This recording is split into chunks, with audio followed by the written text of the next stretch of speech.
Get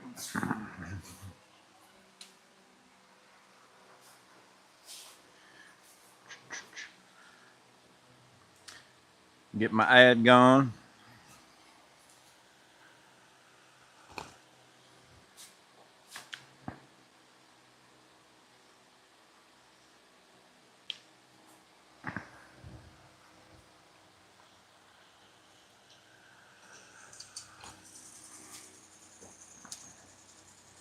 Jump the gun. I figured I'm sitting here reading the pregame. I might as well just hit start the live.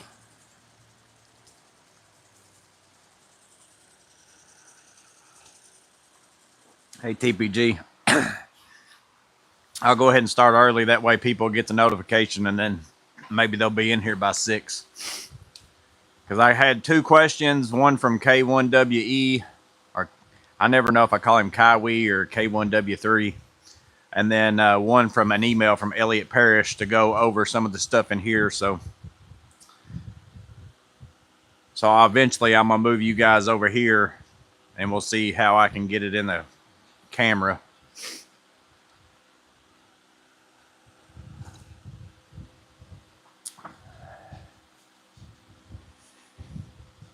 Abraham got your prize today. Yeah, somebody else emailed me and said they got their flashlight.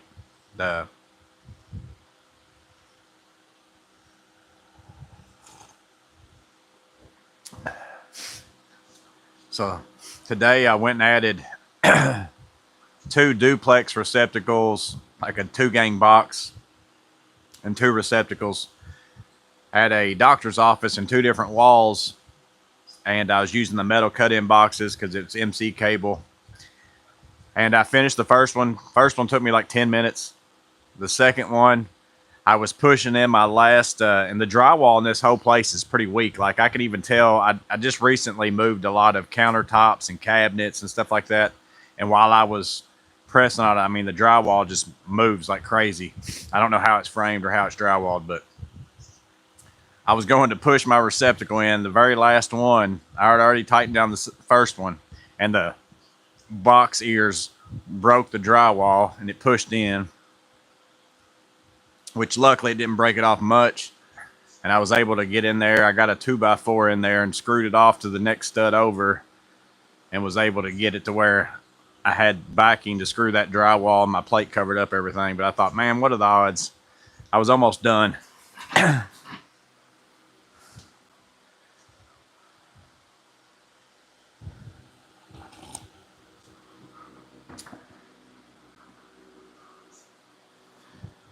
Wacky says it feels like it's been a week. Killtronics has had a bad week.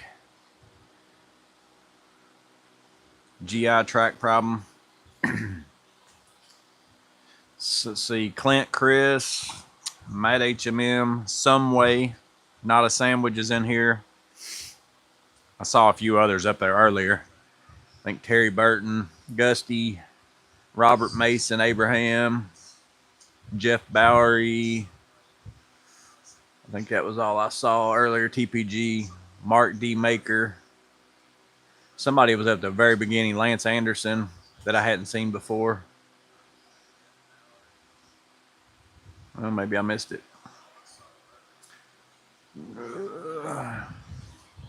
So like I said, I'll wait a little while and then we'll go over the 2 questions that I had. I just figured I'd go ahead and hit start the live instead of me sitting here reading. I could answer stuff. I saw Matt say something about Discord, about Kearney Creek Farms has his Discord, which I saw a post of his that said that. Cable that was in here in the live last Thursday set up one, but he's still working on it. I've signed in and stuff, so we might do that. We might have a Discord before long, because I know some of you, especially like Matt said, whenever you post stuff on YouTube, sometimes they kick it. I know nothing about Discord. I've never been on it, but I went ahead and logged in, and he's setting up stuff on it.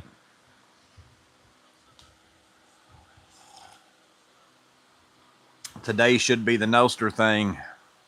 Yeah, I hadn't heard anything back from him. I need to check that because I've got don't buy them if it is available. Like if you go check right now, it's available, because I'll put out 2 videos that I've got whenever I get out of this live, and there's discount code, I think.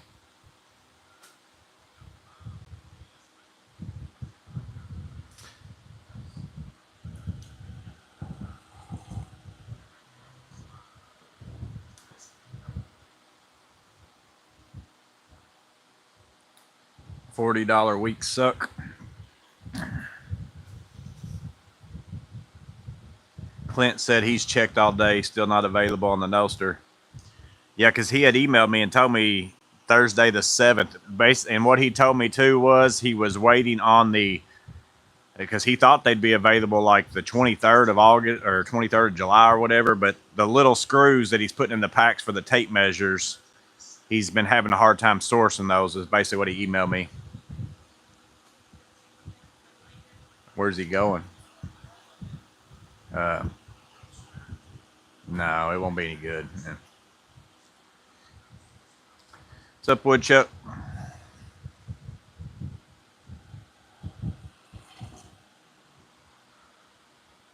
Russ Albright.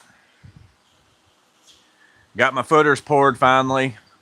Also got the layout line on there. Like I went around and went ahead and chalked the line and got screws in place so that they can pull chalk lines. I got my block and my sand and my Portland and all that kind of stuff. That's supposed to get delivered on Monday. And then the block guy said that he could fit me in sometime next week. So I got a lot of stuff to do work-wise, and he'll be able to do it in a day. It would probably take me who knows how long to do it, because I'm just not. I've patched in block. I've laid some block, patched in brick, all that kind of stuff. But it's just not something I do very often. So I'd rather pay him and then me go to work for the same amount of time that it would have took me to do it. I'll end up coming out ahead.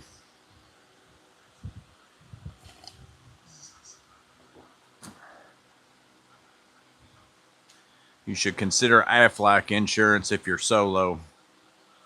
I've got my life insurance through Aflac. I've had it for a long time, because I've had it since I worked at the last place. That's who they brought in to do the life insurance, and I've just kept my same policy. Even though I've left there, I'm able to keep paying it.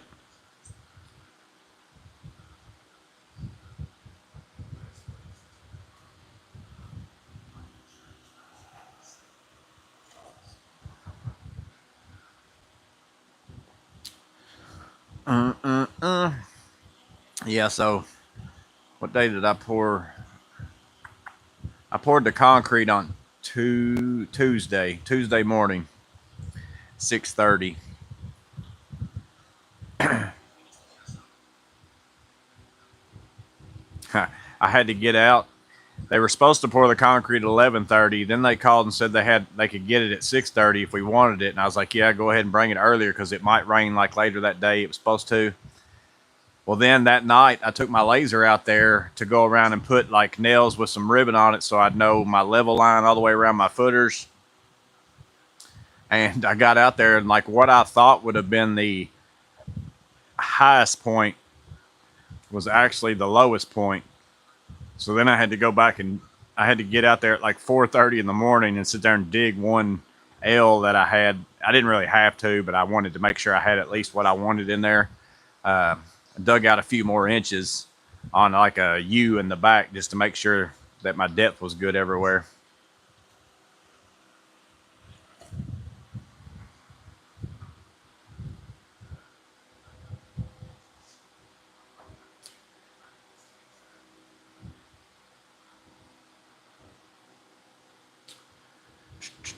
Hi, Erica. Let's see.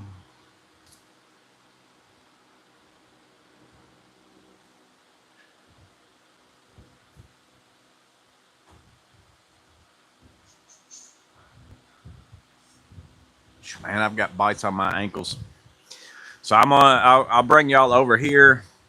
I'm gonna go through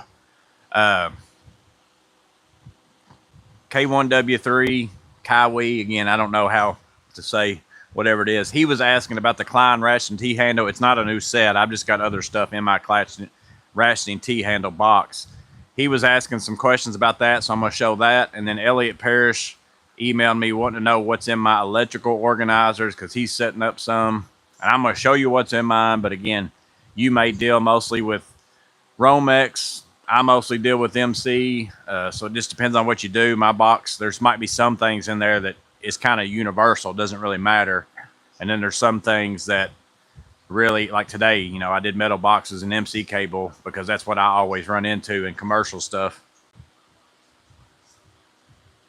But I'm going to move the camera over there. Does anyone know when the Milwaukee Pipeline event is this month? I think Abraham told me it was the 21st. I think he sent me a message, and Clint just said that too. So I'm going to move over here. We'll see how close we can get and not be too bad zoomed in.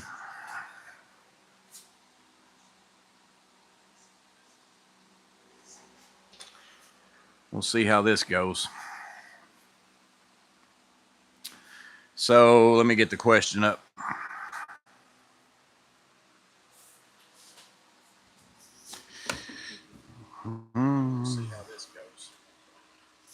So this is K1W3.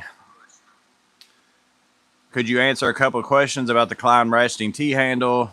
I'm wondering how much slop there is with long bits, like 6-inch bits in the handle, and if you can turn the ratcheting mechanism with your fingers and use it to fasten and unfasten screws like the new Vera ratcheting driver. So that's the two questions.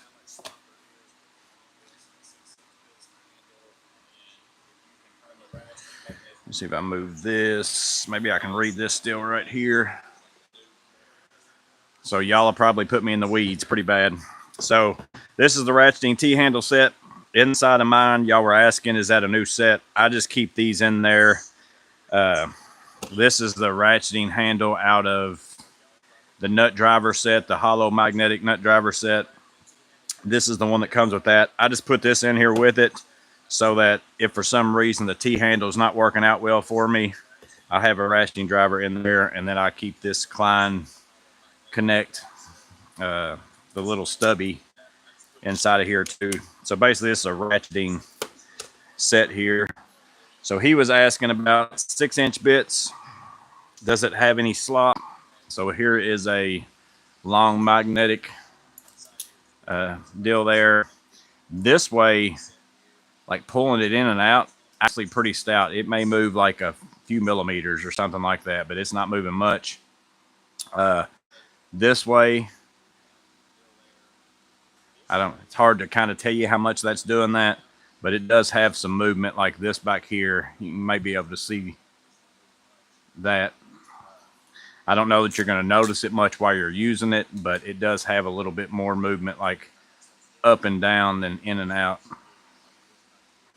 So as far as the Vera, so that's why I really actually like this little screwdriver. I didn't think I'd use it that much because of the size.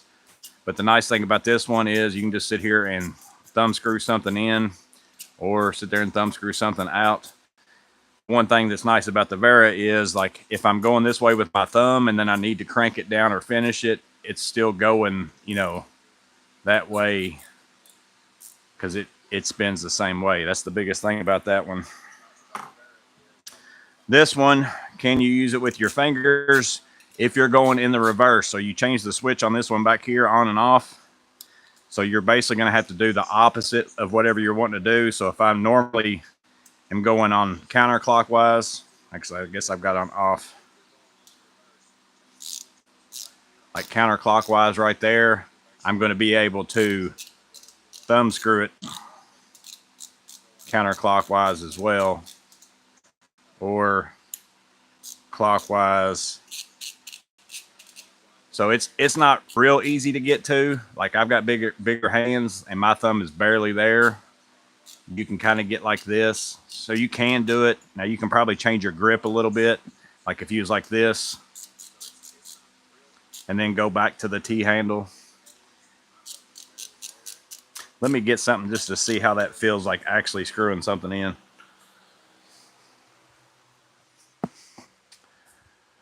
Which will be mostly like a machine screw of some sort. Let's see, where's a box? Get a metal box.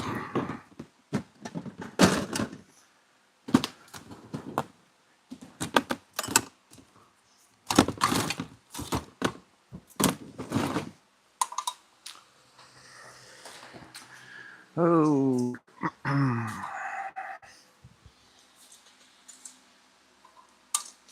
So let's see.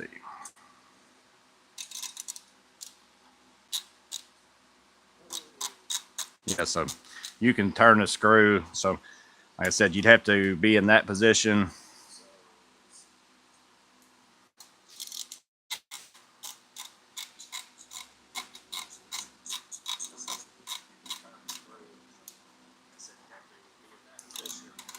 Like I said, I can barely reach it like that, but I can do it. But if you change your grip, like if you came around it,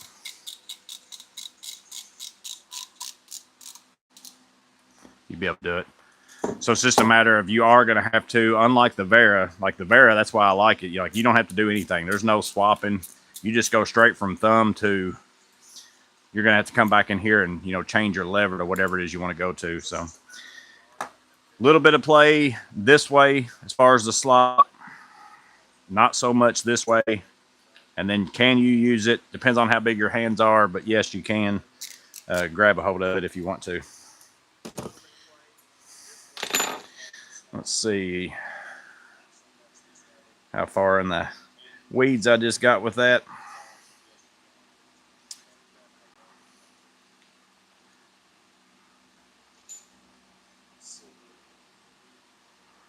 Have the T-handle, but going to get the PB Swiss.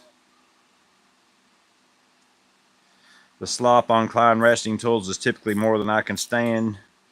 I sold almost all my Klein stuff lately. I don't use ratcheting stuff that much. So that being in that case is the main reason why I got that one, but I'm not a big ratcheting person. This right here is the main ratcheting tool. If I'm going to use one, this is pretty much the main one I ever use. Other than that, I don't use a lot of ratcheting stuff. But every now and then, putting together furniture and stuff like that, it does come in handy. But as far as just regular work, I don't normally even use ratcheting drivers and stuff like that. Hey, Lexi. Let's see. Well, that wasn't too bad. I didn't get too far behind. So as far as my electrical organizers, these are basically anything I've got that's got some electrical stuff in it. So some of them I keep in my truck. Some of them I keep in my garage and move to my truck whenever I'm going to do certain work. So one thing is I've got a Klein ET450 organizer, but it is currently empty and staying in my garage. But I was running this one in my truck. But I've got this in my MCTP right now and running that bag as an electrical bag. And I like that better because I'm just grabbing that one bag. I took it in today whenever I was doing those, adding those receptacles, doing cut-in boxes and having to find the breaker to tie it into and all that. So basically I just took in my one bag, used that. So this is one electrical organizer-ish thing. Click that in over here because I keep that in my truck. So here is crimps. So basically, I just keep all my connectors in here. The ones I typically use, I've got some oddball ones here in my garage, but these are ones I just keep in my truck in case I run into something. And the actual tool itself stays in my truck in a pack-out drawer. I wish that I could fit that tool in a bigger organizer, but I didn't want to put these in a bigger organizer and have it thicker and all that kind of stuff. And I just didn't have room for the crimper. It wouldn't bother me if I could figure out a way to make that happen, but I'd have to get rid of some of these, which I probably could. I could probably, in all actuality, add dividers in here and make it 4 and carry less of these because I don't need this many of them. And again, that's something I guess I'll say up front. Everything you're going to see today are all things that I keep a smaller amount of in these things other than this, just because you can fit a bunch in here. And then I refill them, so you'll see some in my organizers in a minute. You'll think, well, that's not enough to do very much. Well, I only need a few. So I think the brand on these are Panduit. I bought all these at Rexel, the fully insulateds. So I've got, male and female somewhere. I got, that was actually female there with the male over in it. So Might get canceled for saying that. We've got male, female reds. I've got the same thing in yellow. I've got the same thing in blue. So basically you've got the two sides go together, and then you got a good connection right here. And it's all covered and all that kind of stuff. And you can even throw some tape around it if you want a little bit extra. But I can also, if I say, for instance, sometimes some of these things get in the way. They're actually hard to take apart. Sometimes, like, you'll be having to get in somewhere really tight. You can also take and score this and take this off if you need to, if you just need a female that doesn't have this out here somewhere. So I'd rather have these and then make it work for me on the other ones if I need to. Other than that, I've just got some, I think I got these at Home Depot. So whatever brand Home Depot sells, reds and blues on the butt connectors. Same thing with forks. I keep yellows and blues, and then I keep some of these in the yellow. And then I keep some of these. They're just basically like a wire nut that you crimp up here once you put the wires in there. Those are the main ones I use. Again, I've got other ones in my garage. These are just the ones that I keep in my truck because typically that's the kind that I'm going to run into occasionally on a service call, or, you know, a wire's broke, or, you know, something and I need to add another one on there. So that's my crimpers.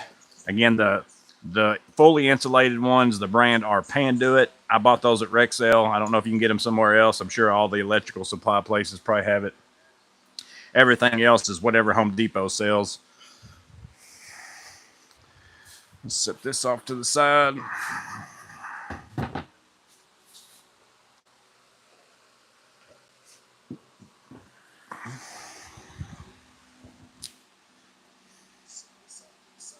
Let's see what we got. Chat wise, coming out here and catching up.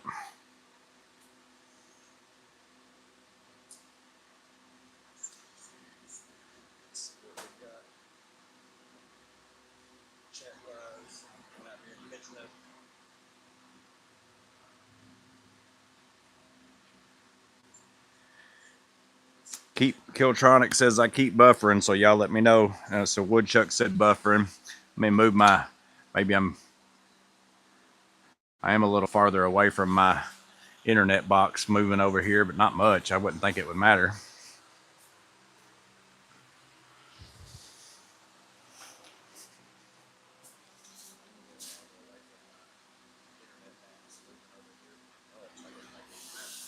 All right. Next one. This is my wire testicles or wire nuts. And this one's my quicker grab. I got some of these same exact things in my bigger electrical, but if I know all I'm going to probably need are wire nuts, this is the one I grab, so I'm not carrying all the other stuff. So these are the, I always forget, Twister Pros. Yeah, Ideal Twister Pros, reds and the tans. And then I've also got some of the reds and yellows that I've got from somewhere and threw them down in here, a few tans. Sometimes I use these if it's a very tight spot and what I need is the tans. And I don't really, because they're a little bit smaller, you know, than those. Sometimes these take up a lot of room in a box.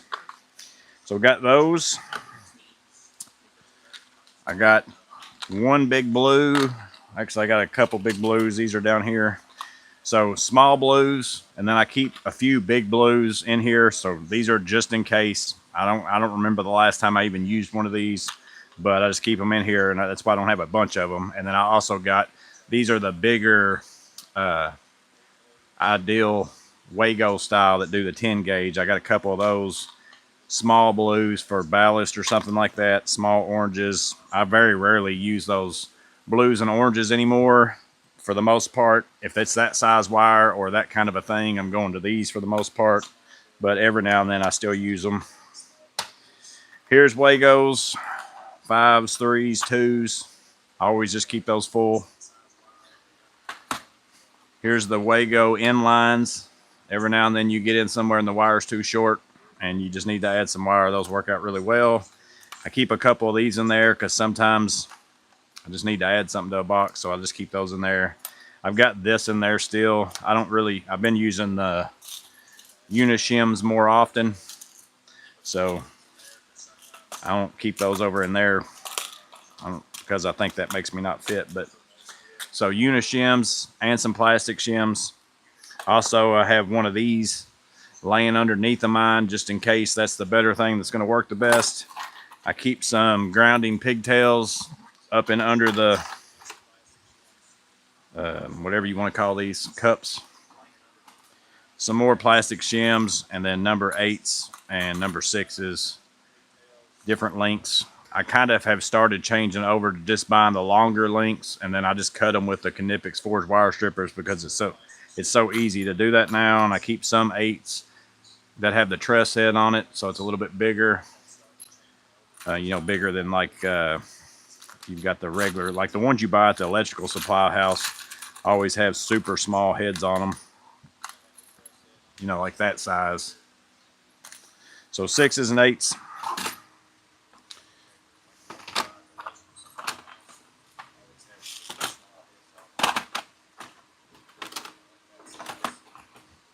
That's my typical wire nuts.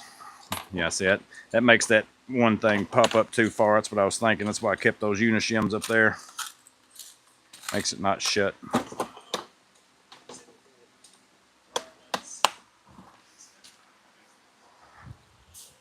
And both of those, the crimps and the wire nuts, stay in my truck 100% of the time. They're always in there. This one is a garage tool. Only comes out if I know I'm going to do something that I would need it for. So this is the M12 cable stapler.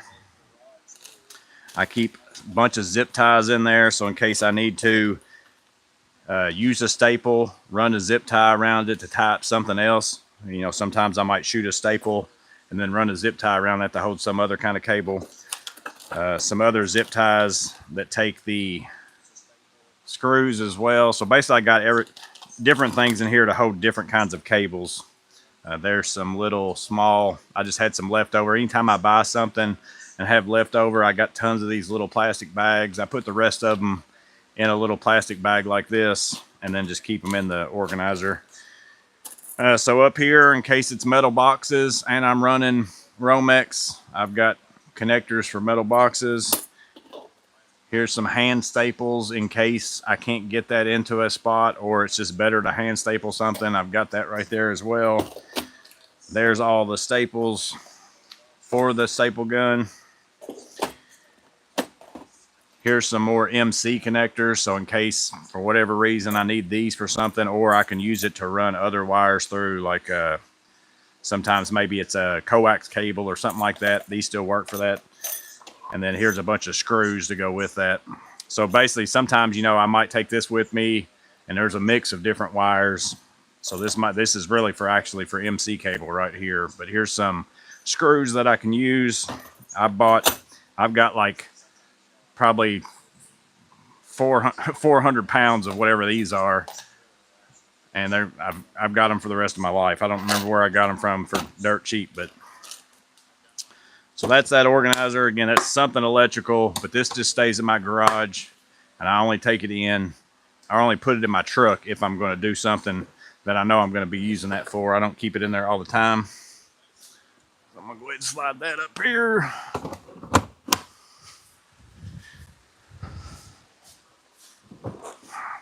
So this one is electrical. Got it marked there and there. This one's almost always in my truck all the time. Every now and then, if I'm going to do some jobs that I know I'm not going to do any electrical, I will take this out and put in something else. But this one usually stays up there in my back seat, stacked on this stack of drawers. So again, some of these things are in my wire nut box. The wire nut box stays in my truck all the time. This one might not be in there. So, but this also, like if I'm actually running cable, like MC cable and all that, this is basically the box that I'm going to take in. So today I was doing cut-in boxes, running MC cable from boxes, adding receptacles. This box I took into the job today. So again, more reds and tans. This one right here is just a conglomeration of just a ton of different Wagos that I've had over time, or I've taken these out of old light fixtures or whatever else. One of these days, maybe I'll use them all. Who knows? Here's some more of those screws. And again, I'm basically going to use them. MC cable straps, same exact thing. So I got both of those. I've got them in my staple gun kit, but I've also got them in this one too. Here's just some random wire nuts I won't use very often, but again, small blues, some weatherproof ones, some more big blues,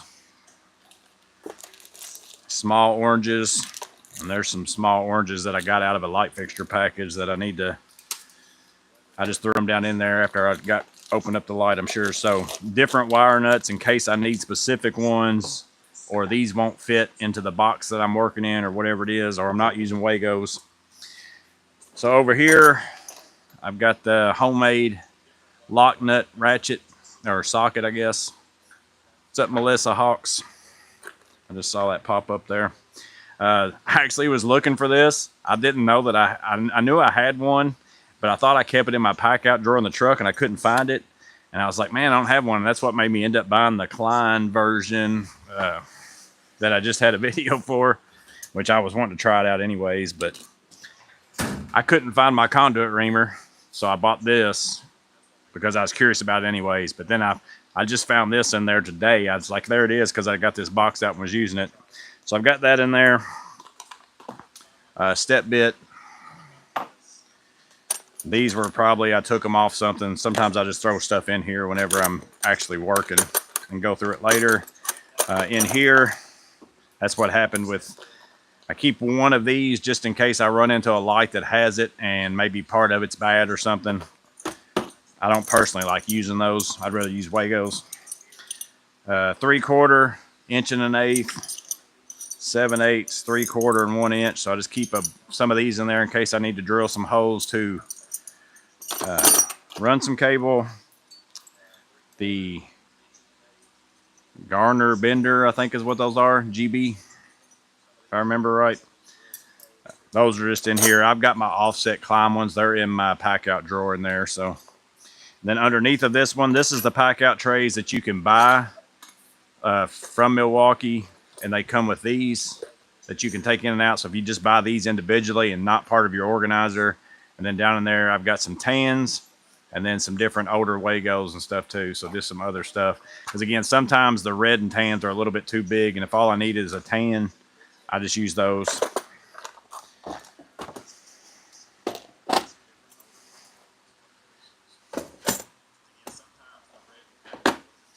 Guess it would make more sense to put those by that.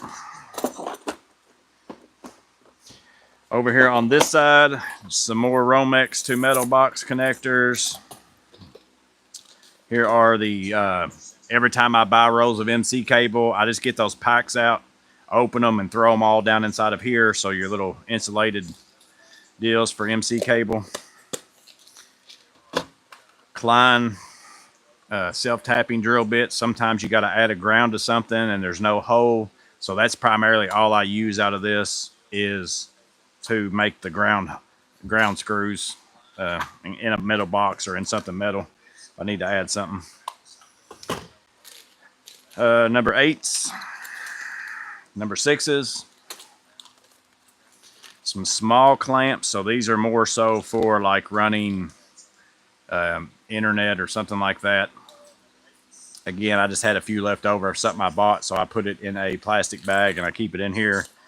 Knockout plugs. I can't tell you how many times I go somewhere and there's just holes open on every box I look at. I go ahead and fill them in. Here's some more number 8s, but these are the ones like what I was saying, you get these at the electrical store, a lot smaller heads than like if you buy the truss head screws. Sometimes on certain stuff, those heads aren't big enough. Some staples, just in case I need some. There's some more of those knockout plugs for, you know, Romex or whatever too. Some plastic shims. I don't keep unit shims in here. Those are always in my truck, so these are in here. A little bit of chain in case you need some chain for hanging some kind of fixture or something like that. So that's what's all in there.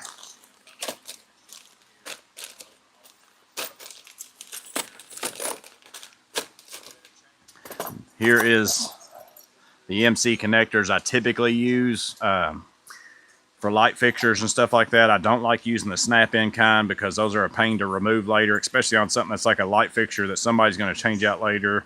Now, if I'm running MC on new framing and putting it into the boxes in the wall, I don't mind the snap-in, but actually, these are the ones I use the most.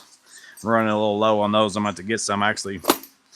Let's see. So in here, just random electrical tapes, red, green, white. Normally, I use more white and red than I do black because typically I use it for marking stuff more than anything, so I can write on red and white and still see it pretty well. Cut-in box. Again, I've got one of these in my MCTP that I like better than all of them. It's got a single and then also a 2-gang on it, but this one I keep in here just in case I don't have my MCTP in there. Maybe I'm running my pouch and then I carry this in. This gives me at least a cut-in deal. Zip ties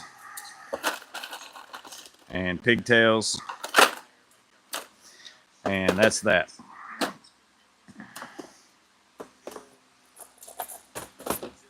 Again, I don't have everything in here, but typically if I'm doing something electrical, that's why I keep this one in my truck.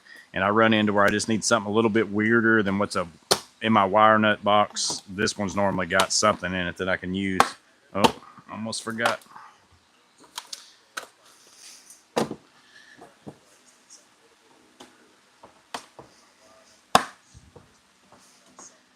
And I keep leaving stuff out.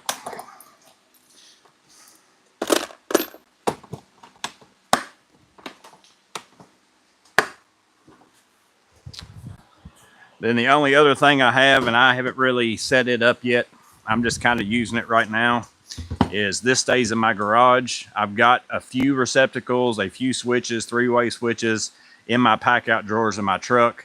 This one's one like today. I knew I was going to install, at least 4 receptacles, maybe more. So I went ahead and threw this in my truck just in case. So this is where I just keep, it's a deep organizer, and these are pretty much the only switches and receptacles that I use are the back and side wire Leviton. This is for the most part what I use. One is I don't have to keep looking up the torque stuff because I already know what they all are on these. And then I just like them. I like these. The back and side wire is well worth it in my opinion. So you have the option, you can do a loop if you want to, or you can put your wire in there if you want to. No backstabs available because that's kind of what this is, except for it's actually like a clamp of a backstab. That's what I really like about it because, again, I deal with stranded wire a lot.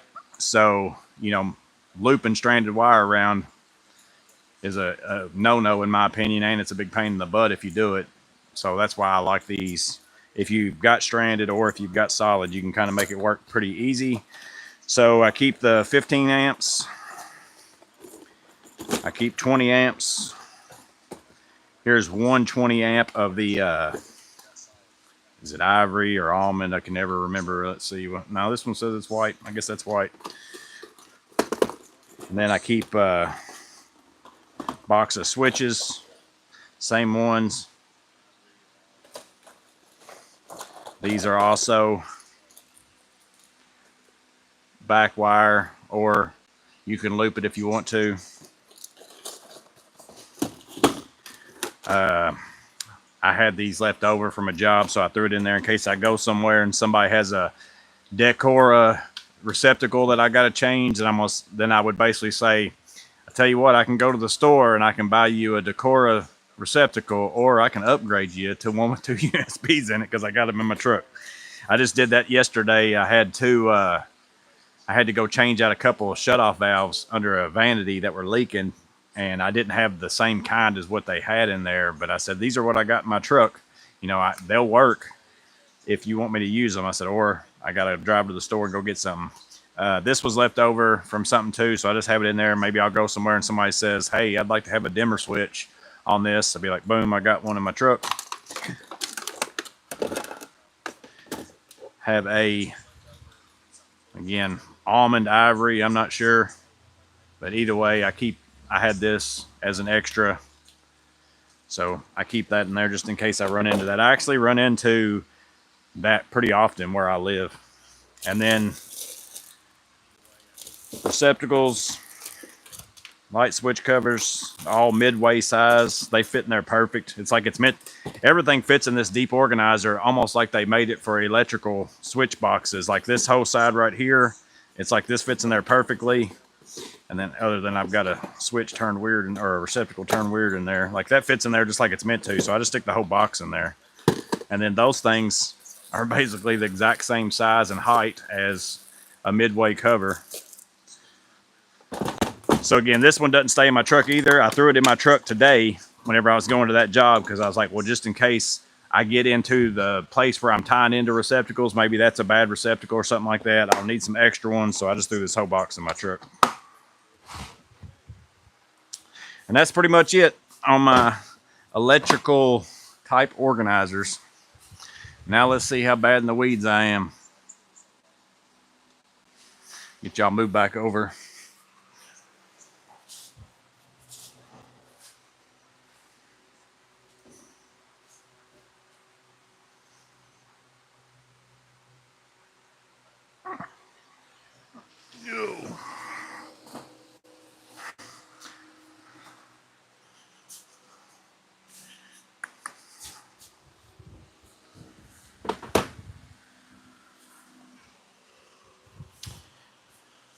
Actually, I'm going to stack a couple of these pack outs on my cart so I can raise that up.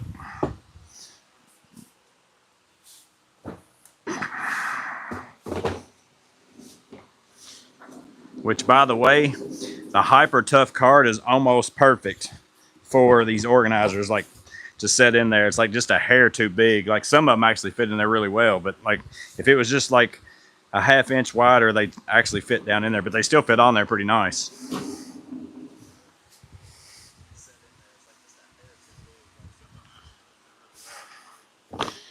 All right. I don't know if I even want to try to go back and see how bad in the weeds. So if you had a question about any of that while we were doing it, throw it back out there.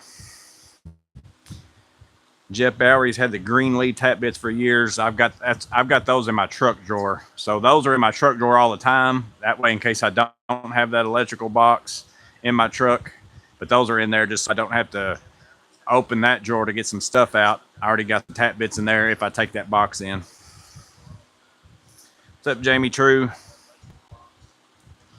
Elliot got his flashlight today. I think most of the people that, if you got something on the giveaway, it seems like a lot of people were getting it today. It just depends on probably how far away you are. Biscuit or Biscayne is the ivory color. How are the Leviton with the built-in Wago? I haven't used any of them yet. I don't think I've seen them. I'm sure I could probably get them at a supply house, but a lot of times I go to Home Depot and buy those receptacles because I just buy a box at a time.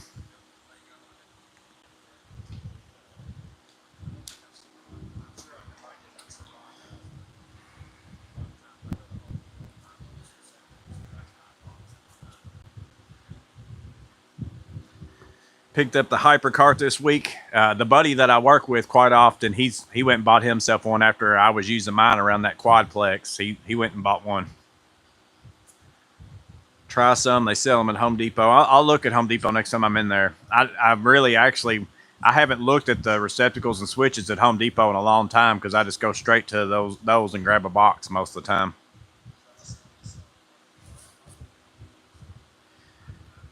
Did I send them UPS or USPS? Probably USPS, Killtronics.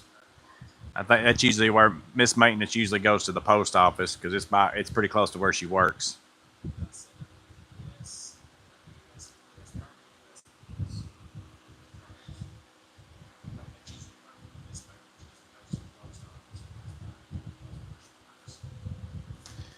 Does the size ever seem too much on the M12 staple gun?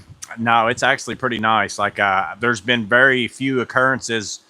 Basically, if you can fit your hammer in somewhere, so everywhere you normally can fit your hammer in to put in a staple, for the most part, you can fit that in there. It's every now and then getting it in there like in a really short stud bay. But it's the same problem with the hammer. You have to usually take your lineman pliers or something to get those in there. But for the most part, it works pretty well. Like, and it's awesome as far as actually using it, like way better than.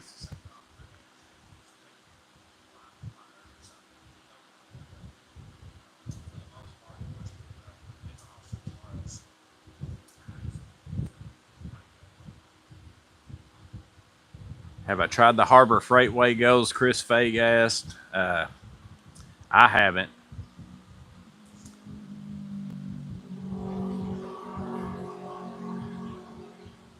The small orange ones normally come in fixtures. Yeah, I've never bought small orange uh, wire nuts because I keep them like just like that little bag I had. I keep them whenever I use a fixture, but I always use Wagos, and I just take these and throw them in my orange wire nut bin. I can't remember the last time I bought any wire nuts.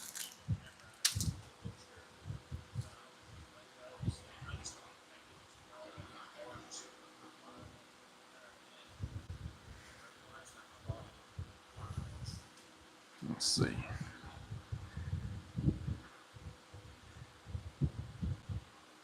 You like the Ideal or Wago the best? I like the Wago better than those original Ideal ones where they're kind of backwards from the Wago.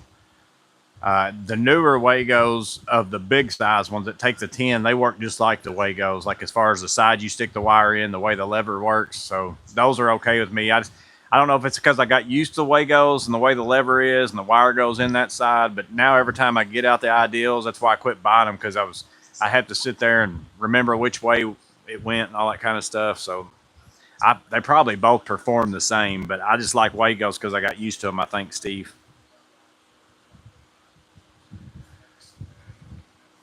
Mac ordered a bunch of tools on Monday, and all his orders got canceled. He got his quad socket.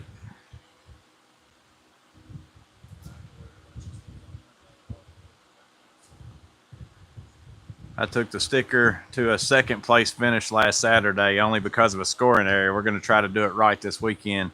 Jamie put my sticker on his dirt bike.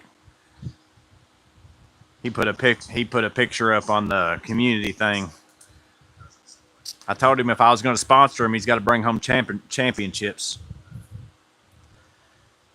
Kyle just got in from doing yard work. Yeah, I haven't used it that much, but I've used it putting together some furniture and stuff like that. But even then, most of the time I end up using to me, USB vessel or the DeWalt gyroscopic screwdriver, they always win over a ratcheting tool for me, other than like a small ratchet if I've got to fit it in somewhere that neither one of those are going to go. But I almost like the powered screwdriver, better than a ratcheting screwdriver. But I'm always also dealing with, like, the only time I've ever had good success with a ratcheting screwdriver for the most part is on like wood screws or something, like where you've always got that tension, like for the back drag and all that kind of stuff. Because like I'm almost always working with machine screws and stuff like that, and it just seems like they never catch. So I'm constantly, having to move it to the fixed position or do whatever. So I get tired of messing with it. So I personally feel like the little electric screwdriver is a lot better ordeal. Nico says Wago shouldn't be used. Just use wire nuts. It's not hard. Well, I personally feel like there's places for both of them because there's certain situations where the Wagos make it way better, like, and especially for testing and all kinds of stuff. Like, they're nice to have. And in a light fixture where it's not like it's a million amps going through it and all that kind of stuff like that. Now, in like the boxes I made up today, I pigtailed all my wires together and then ran to do like 2 receptacles in a 2-gang box. I did all that with wire nuts because I pretty much, anything other than light fixtures, I pretty much use wire nuts. But light fixtures and all that kind of stuff, like I can even work on the light fixture in an office situation and not flip breakers with Wagos and all that kind of stuff, and then just plug it up at the end and not have to turn off the power to their computers and all that kind of stuff. Is just the way to go, in my opinion, on a lot of stuff.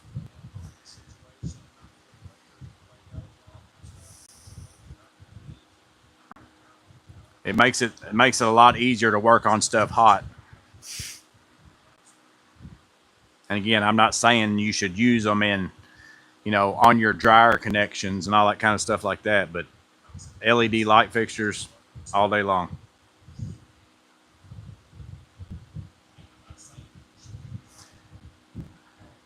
Is your sort on all messages? No, it's probably top messages. Let's see. I don't ever change it unless we're doing a giveaway thing.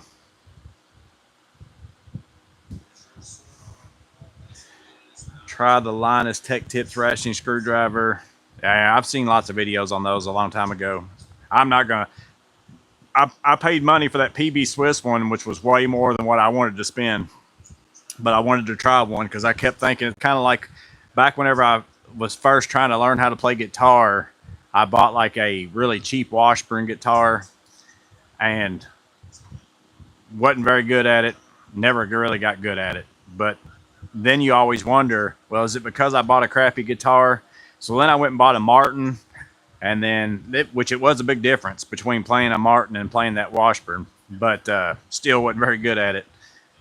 But that's the whole reason why I bought the PB Swiss ratcheting screwdriver, because I thought, well, maybe I don't like ratcheting screwdrivers because I've never really had a good ratcheting screwdriver. So I bought that one, and it was good. But again, I just still don't like them. I just don't use them much. Doc brought up my tool, my name. Yeah, I saw that. Stranded or solid wire nuts, always a better connection. That's how you feel, Nico. But just how you feel doesn't mean that you're 100%, right. I mean, the light fixture companies even put Wagos in them. I mean, again, I get it. If somebody wants to be all wire nuts, by all means, do you. But I've opened up some wire nuts that aren't very well connected between stranded and solid wire. Like if somebody's using stranded wire and tying it into solid wire, like you can do that with the Wago, and you know that it's in there right and it's good, because a lot of times that's what you're going to run into on a light fixture is you're going to have stranded inside the fixture, and then maybe it's solid wire feeding the fixture. And I've taken apart I don't know how many wire nuts where people don't know how to do that, and I just assumed they used a Wago.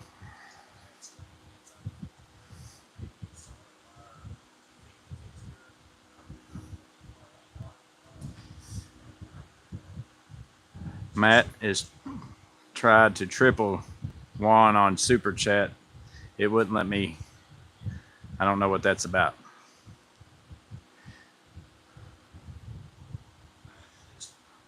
Tony said he tried the LTT screwdriver, but the hand was slick plastic. Immediately knew I wasn't going to like it and sent it back.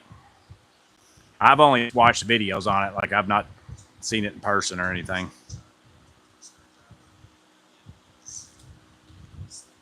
I've helped a lot of my DIY friends feel more comfortable doing electrical by using Wagos.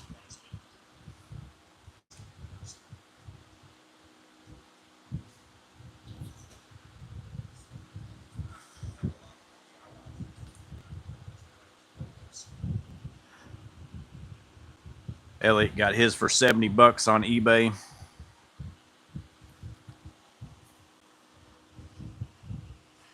Yeah, I mean, I'm as big wire nut fan as anybody, but I'm not going to sit there and tell you Wagos are junk and not worth anything. It's like there's very good spots to use Wagos.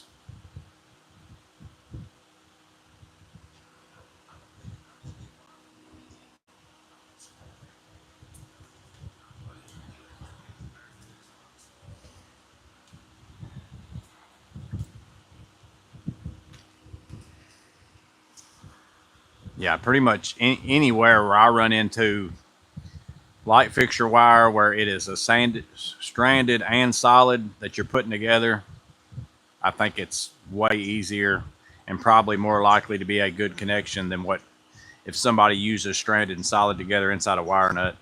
Again, somebody not knowing what they're doing. I'm not saying you can't make a good connection with stranded and solid in a wire nut, but there's definitely potential there for it to not be good.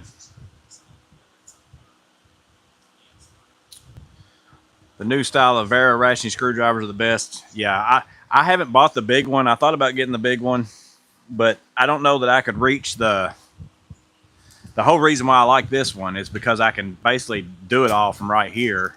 I don't know that I can reach the thumb from the handle without like choking up and doing all that kind of stuff. So that's the main reason why I like this one. So I don't know that I'd like the bigger version of it. I'd have to get one and see where my hand fits on it. But yeah, just being able to do that, and then you don't even have to change anything, and you can start tightening it by hand once you get to that final where you need to actually use your hand to torque it down or do whatever, not have to change anything. It's just very intuitive to use these versus any of the other ones I've ever used.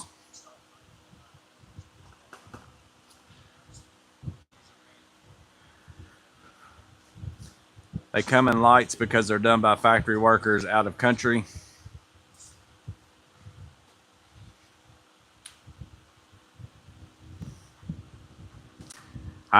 What I was meaning by that, Nico, is a light fixture company like Sylvania or something like that. If the Wagos weren't good enough to put in their light fixtures and they were going to cause fires and everything else, I'm pretty sure they wouldn't put them in there. I think they've probably done better testing than anything that I would be doing. Was the point that I was making, that you're going to see them in a lot of light fixtures already.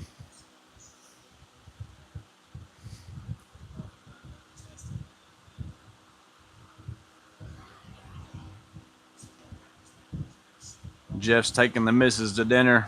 I'll see you, buddy.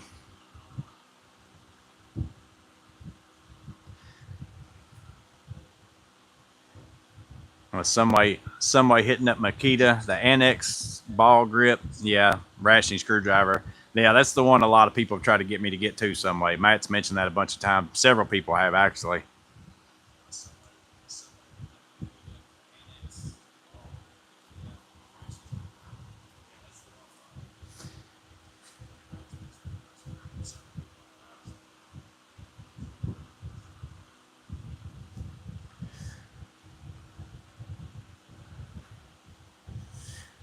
Sapera says Wago's a European standard. Yeah, a lot of their stuff over there is 100% like even like they've got like boxes that's almost like a manifold system in a way of all that kind of stuff. I watch some electrical videos from over there just because I'm always curious to see how other people do stuff, and like their whole entire, I don't even know what they call them. I guess it's where they even hook their breaker. I guess it's their panels. But I don't know if I've been watching people do main panels or sub panels or what, but everything's almost like levers.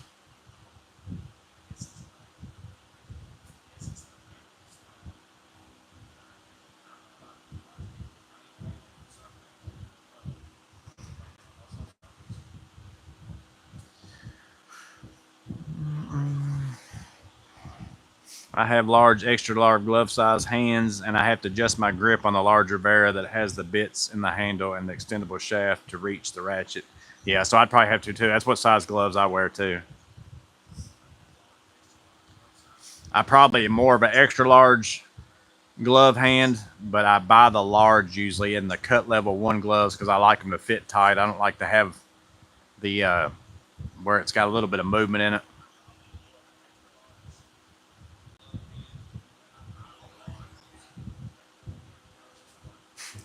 Which that's making me think of, I was looking for some El Arroyo signs before I came out here to see which one I wanted to put up there, and there was one about I guess it was during COVID time or something like that, and it said something about having a big nose is no reason to not wear a mask. I still wear underwear or something like that. But talking about large, extra large hands, I saw that one. I thought it was hilarious.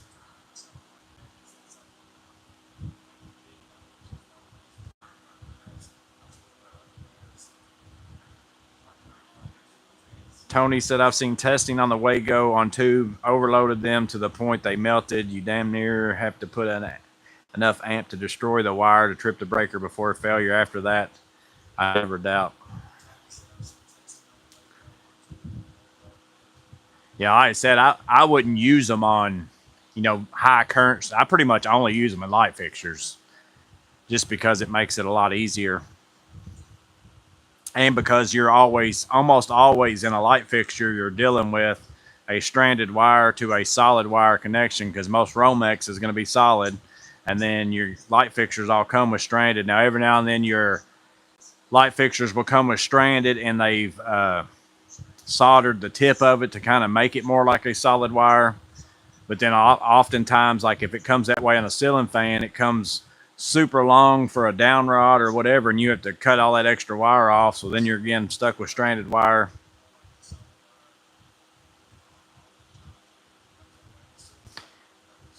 You know which ratcheting screwdriver you wouldn't have problems with? Some way said probably the Annex.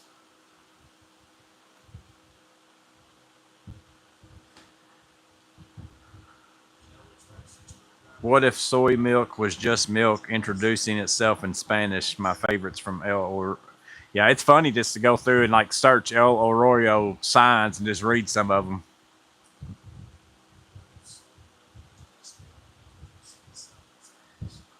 Captain 41 said tough built. He's talking about the pouch, yeah. I remember when Tough Built was only $12 pouches at Lowe's. Yeah, it was like there for a long time. Like I still never bought one because right whenever I was looking at getting the Tough Built, and I almost bought it because I was going to buy the bag. This was before I got into Vito. Right before I bought my first Vito bag, I bought the Vito OT MC, like an open top tool bag. And I kept looking at it. I'm like, man, I don't know if I want to spend that kind of money on it. And I was looking at the Tough Built had an open top tote that you could click the pouches into or something like that. And I was almost going to buy that and then buy me some pouches. And then I ended up buying the Vito, and then I never went back to even think about it.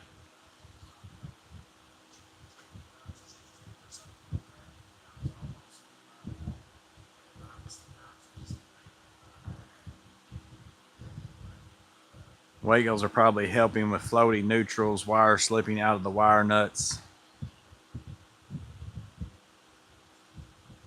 How big do you have to get tool companies to send you stuff for free to review? Blake Reed said. You can get it wasn't very long into me being on YouTube where you'll get some I get probably, I can't even tell you how many emails a day from just random things. Like some of them aren't even tool companies, but like all kinds of like stuff that I don't want. So I'm not going to make a video for it, and I don't want it. So I don't even have them send it to me, but all kinds of like just Amazon type tools and all that kind of stuff like that. Now, I didn't start getting anything from any, like, matter of fact, really, Klein's the only people that sent me anything. Knipex did a long time ago, but I actually emailed them because Coolin with Kraus had mentioned that he emailed them and they sent him some stuff, and we were texting back and forth, and so I emailed them. That's the only company I've ever emailed and asked for something. And that's really just because he told me that he did, and they sent him stuff, and I wanted stuff, so that was really early on. I don't remember when that video was. Like, I've got a video, like, Knipex sent me stuff. Let's see what it is. And it was pretty early on the channel. But other than that, like, and again, I'm not somebody who that Knipex is the only company I ever actually emailed and asked. I don't email anybody else. Now, if you email people, you might get a lot more stuff. But I basically wait for people to contact me, and then I just decide at that point in time if I want to mess with it or not. 9 times out of 10, I don't, because I don't like being put on a thing where I feel like I have to in a certain time frame and all that kind of stuff like that. So usually I'll just tell them up front, if you want to send it to me and I can say whatever I want to say, and you realize I work full time as a contractor and I just fit in videos whenever I can. So it may be a week, it may be a month before I make a video for it, if I make one for it, type thing. If you're cool with that, you can send it to me. But yeah, it probably all depends on how much effort you want to put into contacting people, Blake, more than anything. But I get plenty of offers from like stuff that most people probably wouldn't want, type thing. Like I'm trying to think, like the CC.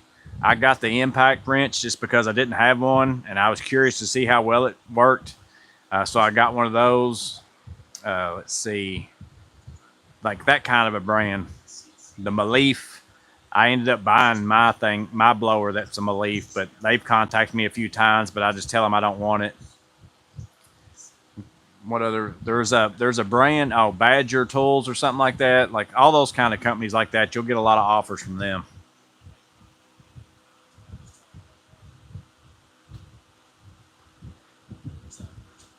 Jamie's got a large mouth tough built bag that pouches can latch on the bar on the side. That might have been what I was looking at. It was a long time ago. Like it's been years ago. Knipex bottle opener. Yeah, I've got one of those, but they didn't send that to me. Somebody else actually sent that to me, but I've got one of those.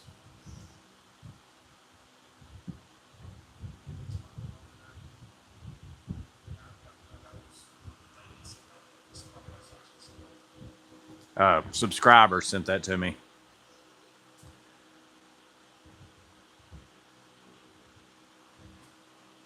Factor, Element. No, I don't get any of those. Any of that kind of stuff. I haven't got anything. Well, I mean, there might be some people. I've had a few companies ask about putting, like, you know, how this video is sponsored by, and then you go into some kind of a commercial type thing. But every time I read it and like that, I always think it seems fishy. So maybe I'm just wrong and it's not really fishy. But every offer that I've had like that, I'm just like, no, I'm not messing with that. Amanda wishes that I'd get like the Element and all that AG1 stuff, Miss Maintenance. She wishes that because she wants to try it. I don't care anything about it. Beaver, yeah, Beaver Kiltronics. They sent me they asked me like tons of times. Like they were pretty on it all the time. And I just kept telling them no, everything they just wanted to send me. And then they asked me about the sewer camera, and I was like, you know, I don't have one of those. Wouldn't mind having one. And if I was gonna buy one, I would probably buy something like theirs. So I'm gonna go ahead and get that and try it out, because I'm not going to use it enough that it's worth me to go buy like a rigid one that's $5,000, $6,000 or something like that.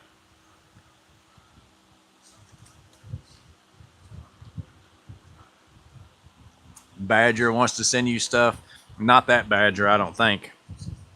This is the Badger that does like might be Wild Badger, something like that. They do like battery powered lawnmowers and, you know, stuff, weed eaters and stuff like that, I think.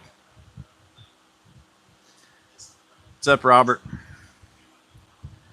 Matt said, "Don't please be you, Joey." Yeah, every time I get an offer, here's the questions that go through my head. One is it something that I'm going to use? If it's no, then probably not going to get it. The other is it something I might not would use very often, but I know a lot of you guys, like if I see something I think, man, that's a pretty good tool for HVAC people, or that's a pretty good tool for a plumber or whatever else, and it's not something I'm going to run into very often, probably wouldn't buy it if I was going to go, like I wouldn't go to the store and actually spend my money on it because I'm not going to use it enough to make it worth me getting it. But if I can look at the tool and I think to myself, somebody in that field, that would be a really good tool, I'll go ahead and get it just to make a video, because there's enough of you guys watching it. So in case if I think it's a good tool, I will go ahead and get it.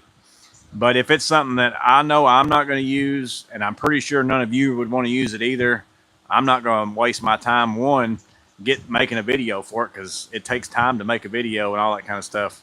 Just to get something for free that I'm never going to use again, it just it seems pointless to me just to get free stuff. So that's the number one things that go in my mind is it something I can use? If it's something I'm going to use, then yes. Or is it something I would buy? Then yes, I'm going to get it. If it's not something that I would buy, I would still get something if I think it's a good tool. And I know for a fact, because again, I know enough about plumbing, HVAC, electrical, everything, that I know by looking at a tool, yeah, I'm not going to use that very much. But if I was in that field, that would be something that would be pretty good. I'll go ahead and try it out and see what it does. I'm going to take a Knipex plier and make my own bottle opener sometime. I will have you send me pics to use as a template. I think Milwaukee sent Stud Pack a ton of tools, but I'm not sure if they asked for them or not. Yeah, see, they got... And see, I think a lot of... I've mentioned this before, Blake, and so I don't know if you've got a channel or what, but I think if you're on Instagram, like if you want more free stuff, and again, I'm just guessing with this. I know nothing for sure. This is just my best guess.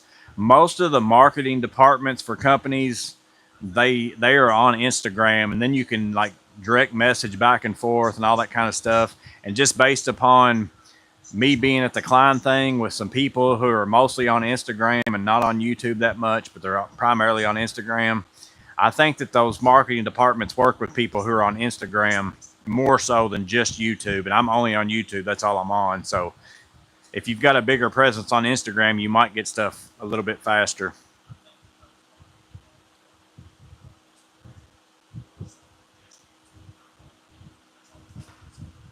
When is little Debbie calling you? Yeah, I know. It'd be nice if I just had peanut butter cream pie showing up at the house.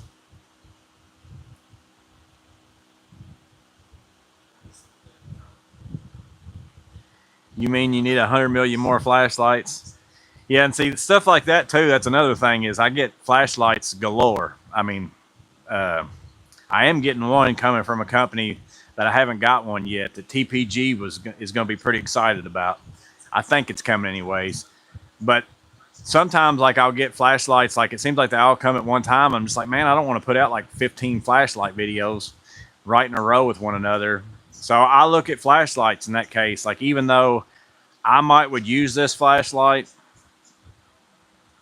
but if it's not like got something really unique about it, or if it's something that again, if I think you guys are more likely to buy, I'll go ahead and get it. But if it's just like a flashlight that just turns on and off, and it just looks like a normal flashlight, it's just somebody's version of something, and it's not really a bigger name or any of that kind of stuff, or it's not a good price or whatever, then I won't mess with. I turn down a lot of flashlights too. Like I've turned down a bunch of them. There's certain another thing that I will do is if there is a tool that it's the cheaper version of something else, sometimes I'll say yes to that too. So just in case some of you guys are on a budget, and like so, good examples that like the Olight Arc Feld Pro, I think that's the name, Arc Feld Pro.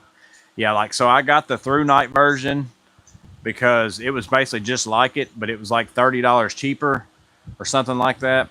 So I was like, well, I'm gonna go ahead and get that because there might be somebody out there who kind of wants the Olight, but they feel like I don't really want to spend the kind of money that Olight wants. This is another option for you, so I went ahead and got it to see how comparable it was. Even though I didn't need it for nothing, but I went ahead and got it. No lasers, no levels, no little Debbies, no virgins. Man, this is cult. Long live the zip tie holder. That was a long time ago, that video. If it's free, take it. Do a review. And if you can't use it, do a giveaway. I do that sometimes. That's another thing that's in my mind too. There's a lot of things that go through my mind if somebody, whenever they ask me. I will also get stuff, but it still has to fit those first criteria. Is it something I would use? And then, but again, if it's something I would use, but then maybe I don't need it at all, I think it's something you guys would use, I'll go ahead and get it, and then I put it in my box over there for or sometimes I give away a lot of the stuff locally to people I'm working around, or I'll put it in my box if I think it's something that would ship easy and not cost like $1 million to ship it. That's what I do, and then I save it until we do some lives. Max said, I think most of the marketing's on TikTok, which I refuse to be on. Yeah, I've never even been on that app at all. I don't think I've ever been on Instagram either.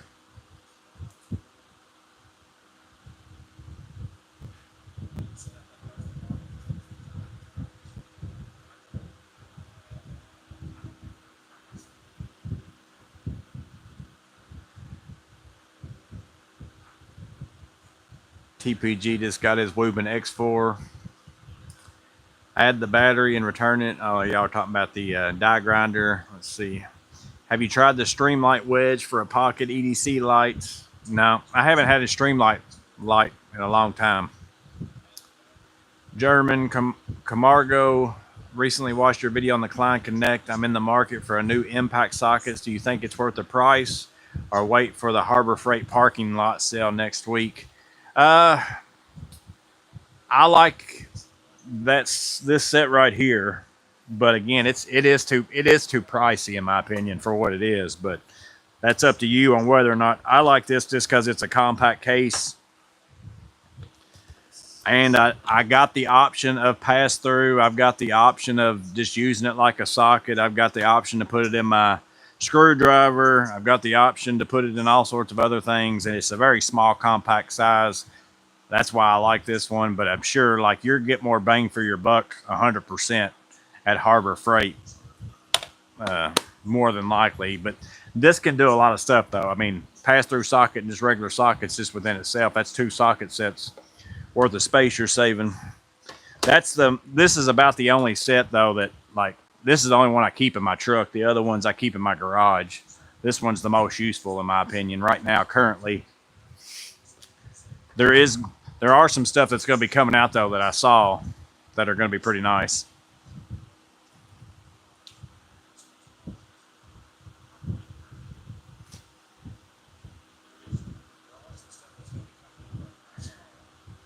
I ran across one of your videos the other day. You talked about having Milwaukee organizers set up for specific jobs. I'd love to see more of your organizers set up for common jobs. Yeah, I think I did. Well, I didn't really do a specific thing. I've got a video like how to organize your organizers, and that was before I got into pack out. So that's all like this kind of stuff. So like here's one for grid sealing, and I've still got it in this older style because this isn't something that I really snap in and out of my truck. I just take it and put it in my truck whenever I do a grid sealing. So like everything I need to do an acoustic grid sealing is basically right there. I don't have a ton of them set up that way. Like I've got a flooring box, I've got a grid sealing box. And then again, I've got like electrical box like what I just showed, but that's kind of a service call and job box type thing. And I've got plumbing stuff and that kind of stuff. But all my plumbing and electrical stuff are more not for a specific plumbing job or not for a specific electrical job, but just that kind of work in general. There's very few like 100% like this job will fit into a box. Like I've got a door install box. Like anytime I'm going to work on a door, I just grab that one box, and then that way I know I got, no matter what I'm doing to that door, I've probably got whatever it is in that box. But I could probably do some videos on some of those. Y'all are talking about me needing a bra.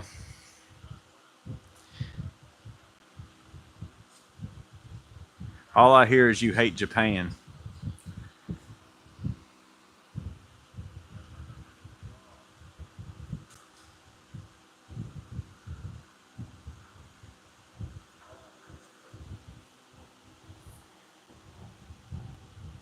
Yeah, Blake, if you just got in here, I just went through like my Elliot emailed me and wanted to know what it was in all my electrical organizers. I just went through all those. So if you just got in here, Clint just said watch it from the beginning.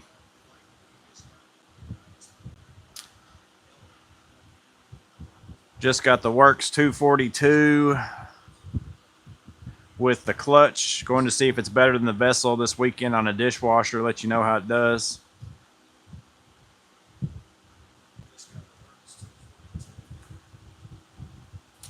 Kearney Creek Farms is in here wanting to know what he missed. So y'all start telling him.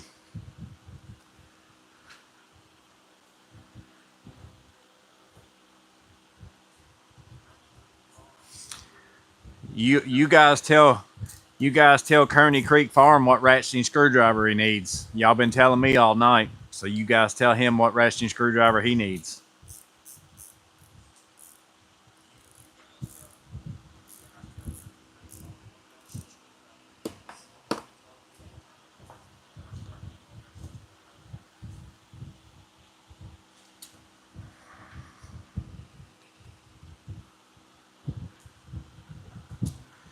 The Works is supposedly faster and stronger, but no variable speed. I'll have to. Does it look like a screwdriver though, or is it more like a tool that's not a screwdriver? Again, that's the number one reason why I like the Vessel electric screwdrivers, because whenever I'm just using it like a regular screwdriver, it still feels like a Vessel screwdriver.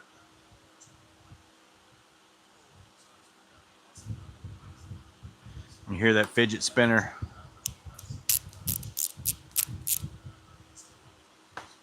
I need to get my I can get my little vessel, my new little vessel fidget spinner right there.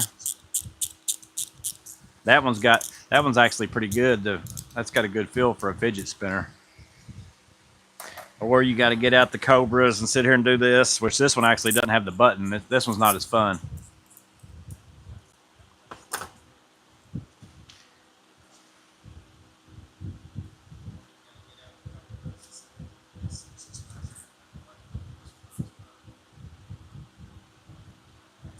Hey, Thomas. So I got to go to a gym tomorrow, not to work out, but to fix a light fixture. It's just blinking like crazy. Said it's going to cause somebody to have seizures.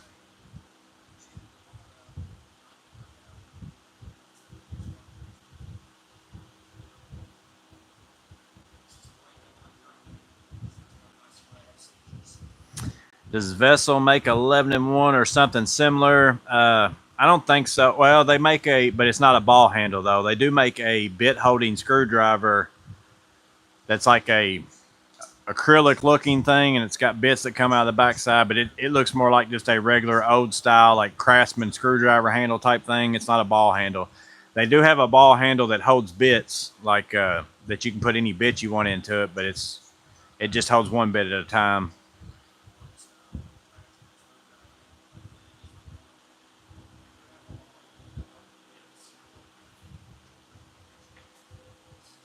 Have you finished the quadplex? Terry Burton asked. Yep. They had the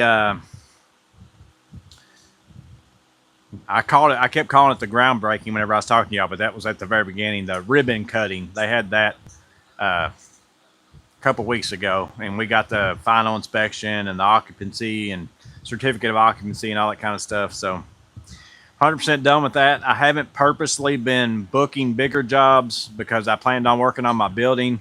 I'm a little bit behind on that because I was having to hand dig my footers because I was waiting to see if my plumber was going to be able to dig, but I've got it kind of moving. Once I get the block done, he said he'd probably be able to fit me in next week. Once I get that done, then I get the concrete poured in there, and then my turn down slabs on the side of my existing building where I'm adding on to the left and right. Then I'll be up. Then it'll just be framing and getting all my trusses and all that kind of stuff. So once I get to that point, I'll be ready to roll with it to where I'll just be working on it every day unless I get service calls. I'm not going to take any big jobs. Matt's got Kearney wanting the ball handles now. See, I'm gonna tell you, Kearney, you need to get you one of these. Let me go get one. I never did use one before. Would have never thought I would have wanted one. So you may be thinking to yourself, I'd never use one, but you will, and you'll love it.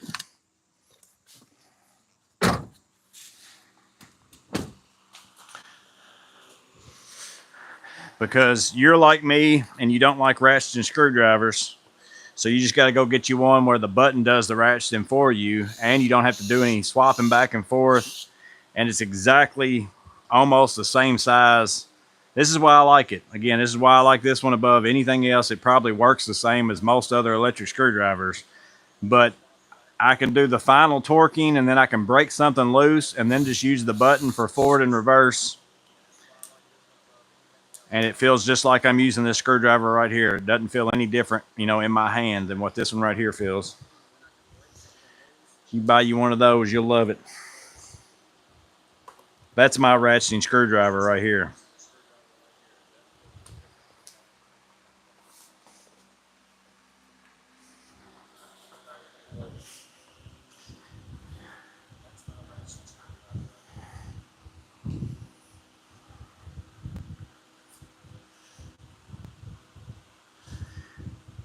Through tang or impactor, go straight to ceramic ball screwdriver and don't pass go. Yeah, as far as regular screwdrivers, I don't know if you like a heavy screwdriver, but you get you these, like they're a little bit heavier than the other vessels, and that's why I like these. They're the tang through is what they're called. You can hit that with a hammer, but I like it just because they're heavier.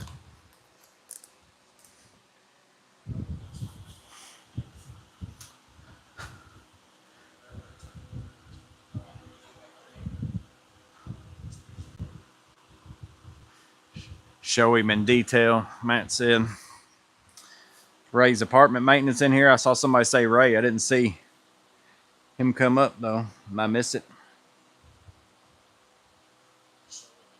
I don't see Ray. So this one's tang through, so it's got strike up here, but it's also got a ceramic ball. I don't know if y'all can see that or not. I can never tell, and I can't see. Let me go around the other side. I kind of got a bunch of stuff in my way on the other side too. Ceramic ball inside of there. So supposedly, again, I've not put it to the test, but that would break electric current from going to here if you're using it. So it's kind of like an insulated tool, but not, because I mean, if you touch this, you're going to spark. I was actually using it to, and see, that's a good thing about the tang through. I was using this to put in some wall anchors today. And I don't know how well that would hold up if you were just waylaying on it, but I typically just use this. I'll turn it around and use it like a hammer like this to put in wall anchors, or I don't ever just like use these screwdrivers like to just hammer away like I'm waylaying on it or anything. So the little amount I've used to hammer on it's been fine.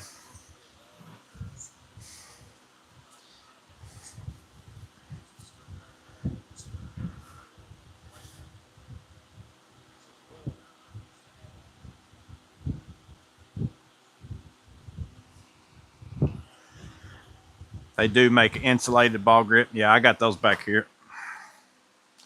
They're light though, but all insulated drivers are pretty light in my opinion. So they're no lighter than any of the other ones. But they got insulated versions too.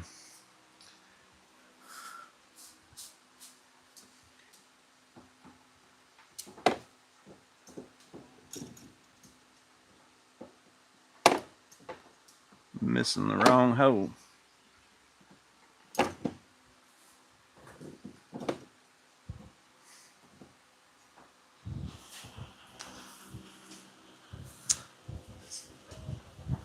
We'll see you, Kiltronics.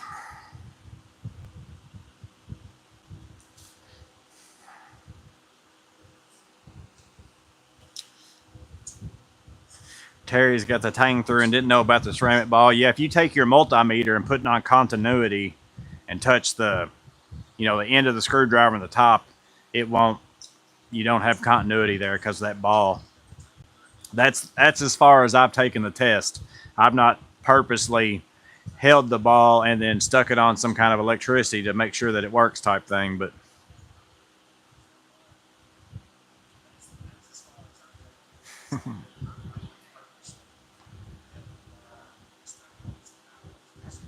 if you had to buy 2 vessel screwdrivers, yeah, that red one and the orange one. And I like the whatever size this is my size. I don't like really long screwdrivers. These are somebody actually asked me that the other day, and I wanted to, these are the 100s. I think they sell a 150 that's a little longer, but this length right here is what I like the most.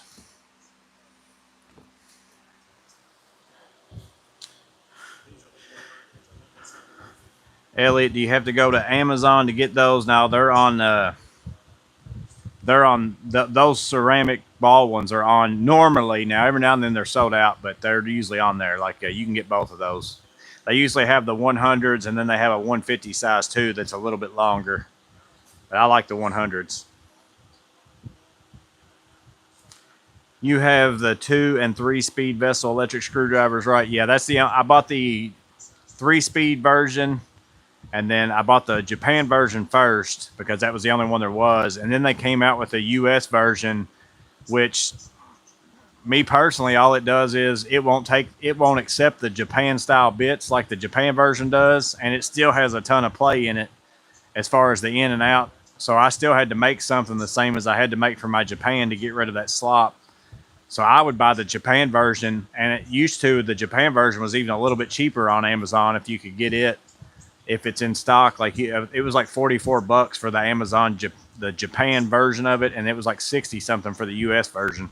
I'd buy the Japan version if it was me, and then cut yourself off a little bit to stick in there. I don't know if that's what's in this one. Let's see. No, I don't have it in this one. I need to make myself one for this one. I've got it in my red one. I still need to make myself one for that one.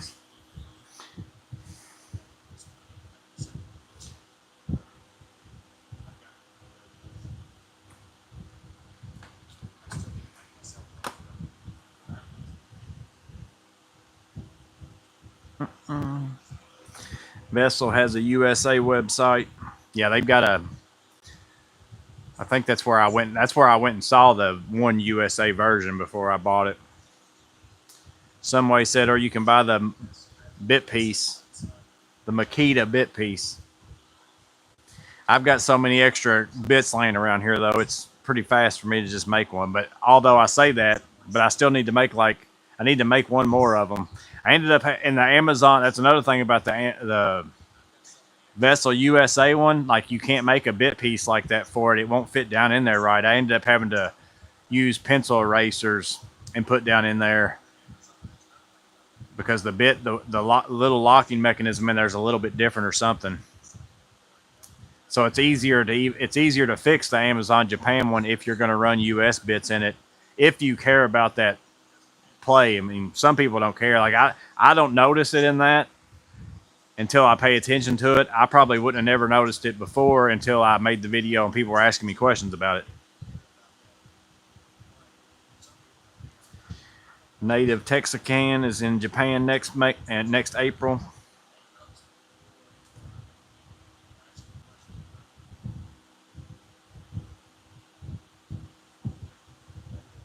Zora and Lowe's have a lot of Vessel.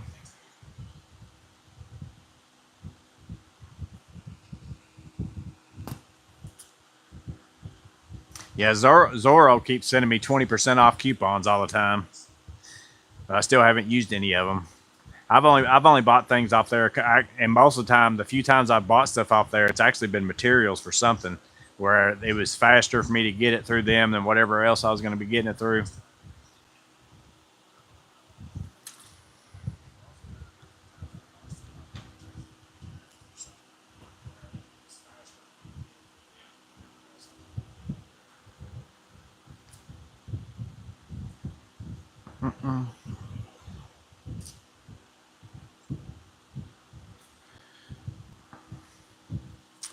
I'm probably going to go ahead and run I got my conduit in my footer and poked out of my footer in the ground. But that's probably what I'm going to work on while the block guy is doing work, is digging my trench from there to my house so I can run my power. And then I went ahead and ran another conduit because my internet that's run out here now, I just for trial and error, I bought an exterior grade cable and just basically did just take your shovel and open up the ground and stick it in there and get it out to here just so I wouldn't have to pick it up and move it. And I've been using that. I mean, it's been working fine, but I'm going ahead and running a conduit out here to run internet cable out here in it. That way I don't have to worry about something happening to it.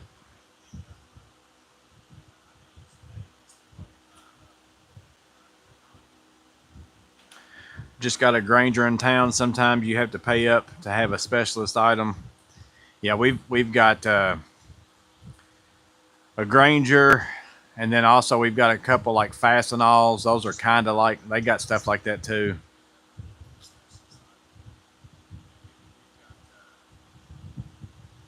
What are you running? A number 6? Yeah. Yeah, I'm probably just going to put, because I don't need a lot more out here. I just need enough. I need enough to run whatever mini split I get, which I'm just going to get a small one. I'm not getting a big one, so I'll probably be able to run it on a 120 circuit, and then I'm going to run. I just wanted an extra circuit or so out here, just in case I need it for something else. But I could probably run my receptacles, and I'm going to leave my existing that I've got out here. So I'll still have that. Like, I'm not tying this into the new thing. So everything that's in here will still be on what it's on right now. But I'll have that in case something ever happens to this one. Because I know that this one that's out here now, again, I didn't run it. It's been out here since I've been here. It's underground Romex cable run from the house because I've seen it under the house. and it comes out here and comes up inside the building. So if something ever happens to that, I'm not going to mess with it. Then I can just tie into this stuff off that new panel if I need to. But I'm not putting like a big panel or anything out here. I don't need that much electric. That's going to make it to where I can just come off what I have. If I was going to use very much more, I'd have them set me a new meter just on my building. But then the pole crosses the street before it gets to my driveway for my house. And then this is on the other side of my driveway, and I'd have to pay to have them set a pole out here. And it's just, I don't need that much more power out here.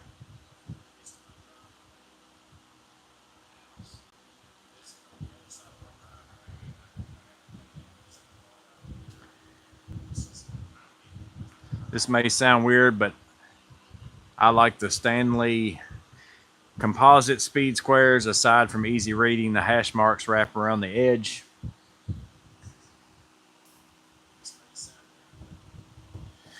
I really like that Martinez one that I got. It's too expensive though. Like for what most people are, I mean, unless you if you used every feature on it, it's worth having. I don't use every feature on it. It's a little bit too. It was more of a guilty pleasure buy for me. Actually, Miss Maintenance got it for me for a present because she knew I wanted it. But I really do like it though. Just it's easy to see everything on it. It's got the little bubble level on it. That's nice. All that kind of stuff, and it's a trim square, which I prefer.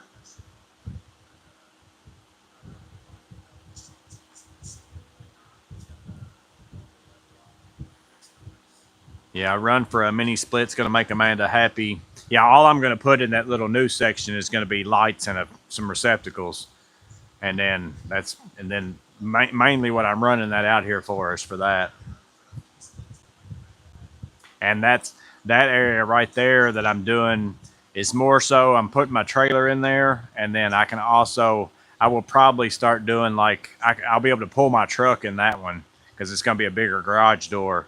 Like this garage door, ever since I put my camper topper with my ladders and all that on there, it's like very, very close that it's too close for comfort for me to pull it in here. I don't like doing it to work on my truck. So I usually end up working on my truck on our carport.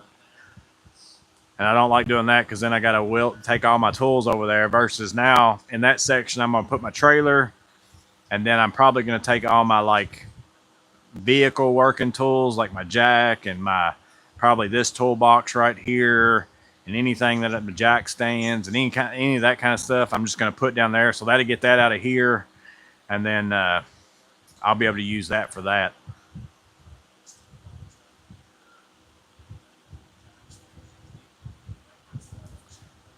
There's Ray's Apartments maintenance. Somebody said hi, Ray, a little while ago, and I never saw you come in there. The stiletto square is nice too. My wife set a lighted candle in front of the TV, and it looks like it's sitting in in my other stool.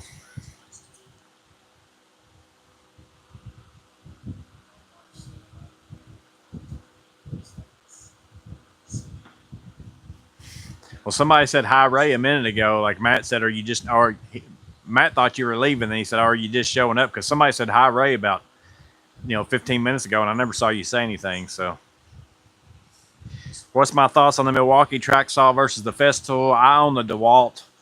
I've used the Festool, and I've used the Milwaukee.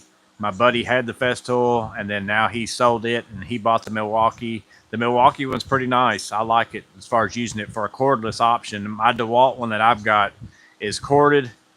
I bought it specifically that way because I don't use it all the time. Like I just used it the other day to cut down some countertops. That's probably the first time I've used it in a couple months, probably. So I didn't want to buy a battery powered one because it's not that big a deal. Everywhere I work, for the most part, always has power, and I didn't want to buy into a battery system and then something changed and then I wasn't able to use it later. That my track saw and my tracks should last me a really long time, being that they're corded. But the Milwaukee one's pretty nice. It's a lot like the Festool as far as the track and all that kind of stuff.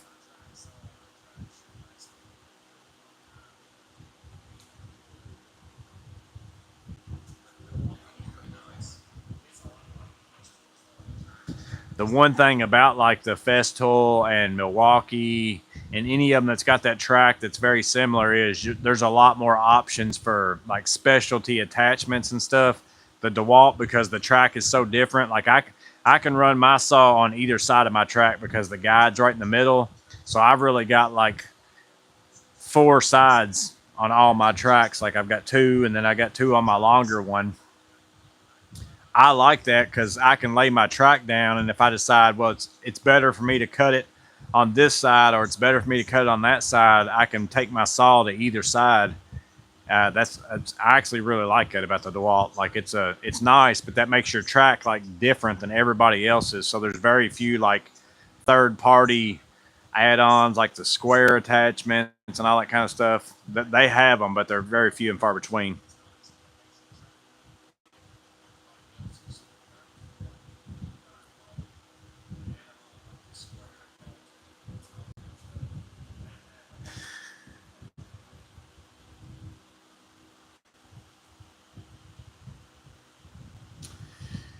Yeah, I got to get to that gym pretty early in the morning because I got to get there and attempt to fix it, or at a minimum unwire that light and get the rest of them lit up before their first.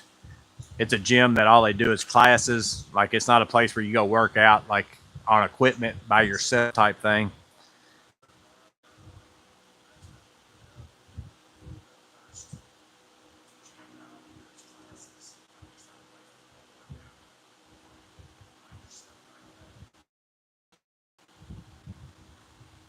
You're surprised to use one side for 45 degree, the other side for straight. Actually, I do like the cutting the angle on the DeWalt too. With that thing being in the middle, it almost seems like it holds. I had the Bosch one, so I've used quite a few track saws. I've used the Bosch one. That's what I had at the place that I worked at, the campus that I worked for. I had them buy a track saw for us, and I got the Bosch at that time, and I really liked it. But if you cut on the angle, it was very hard to keep your saw from not like being so heavy that it would pull itself off. It was pretty hard to actually cut on angle sometimes. Depends on what you were cutting, how thick it was, and all that kind of stuff like that. Is this the gym you won the contest at before? No.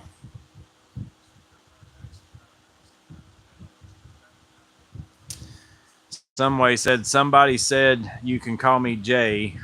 I replied, hi, Ray. So this is why we thought Ray was in here. And someone else said, but you don't have to call me Johnson. It's an old joke.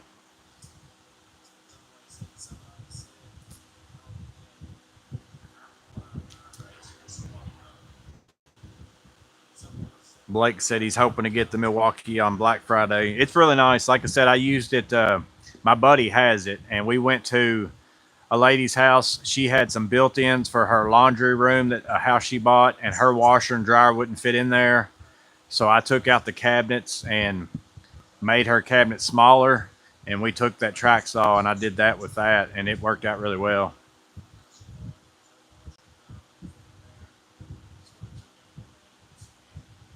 I want to get you and Doc doing a live together. I don't know. I don't think he'd ever do a live. I don't know that he ever been on, like, I don't know that anybody's ever seen him, like, because I purposely, whenever I was there, if I saw him somewhere, I didn't film in that area, so I didn't accidentally put him out there if he didn't want to be out there. He didn't say, "Hey, don't film me" or anything like that. I knew I had never seen him on camera, so I didn't want to be the person who outed him if he didn't want to be outed.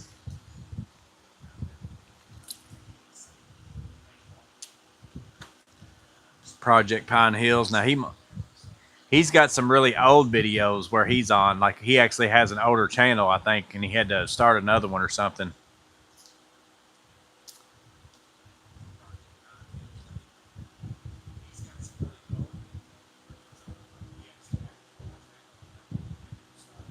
Yeah, I think he told me that Matt said I saw it back in the day, but that isn't around anymore. I think he said that something happened and he swapped phones or did something and he couldn't get into that account anymore and they wouldn't let him into it, and then he couldn't get it taken down. I don't remember what it was he was telling me, but something happened with that older channel, so he had to create a new one. What's up, Backwoods Law?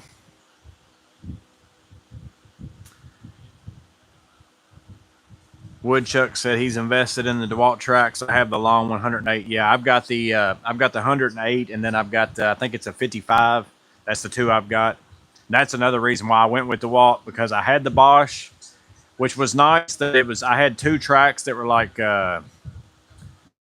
60 something inches, something along those lines. I can't remember what they were, and they were pretty easy to connect together.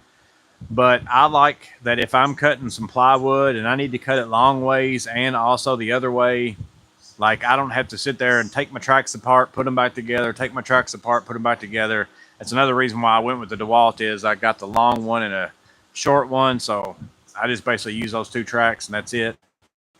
Now I did have to, my 108-inch one, I was afraid because I had to have mine shipped to my house. Like nobody locally sells them. And I think I had to, I can't remember one of them, either the short one or the long one I had to return because it was bent whenever I got it.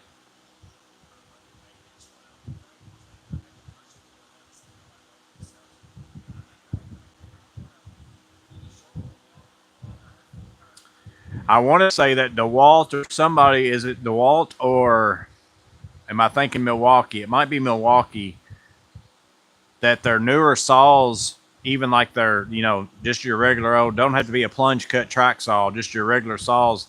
I want to say they're starting to make them where they've got the little notch to fit on your tracks so that you can use those with your tracks too. I can't remember what brand it was that was going to start doing that.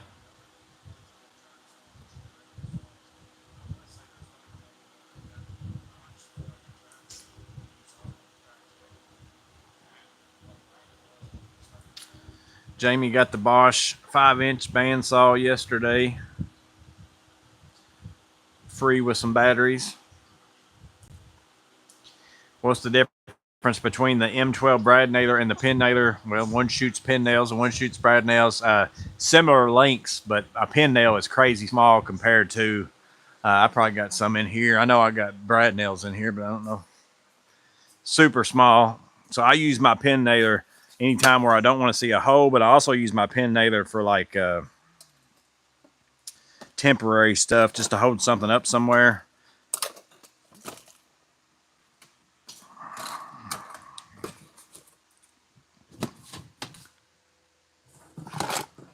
I think I got some pin nails in this.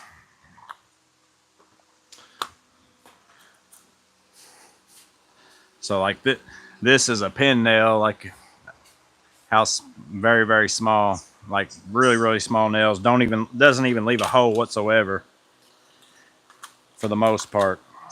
And then like that's a brad nail head right there.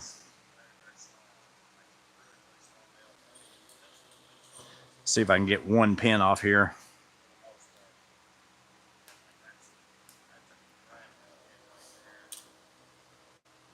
It's gonna be hard to get just one.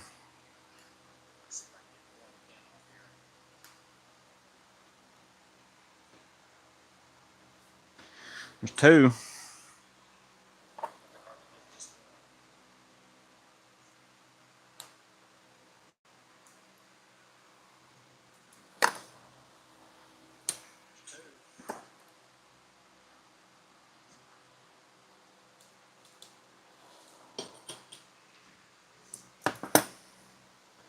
So there's pin nail, brad nail. Pin nail basically doesn't even have a head on it.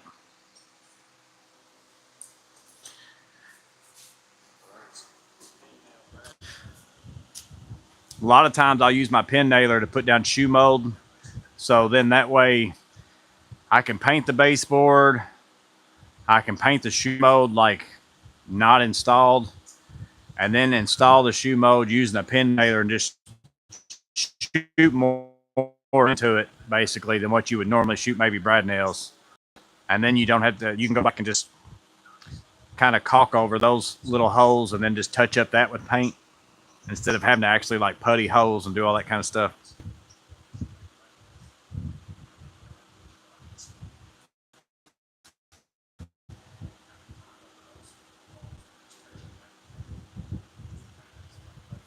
The channel on the DeWalt saws in the middle. Yeah, it's let's see this in here.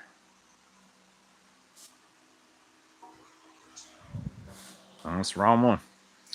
Remove my impact.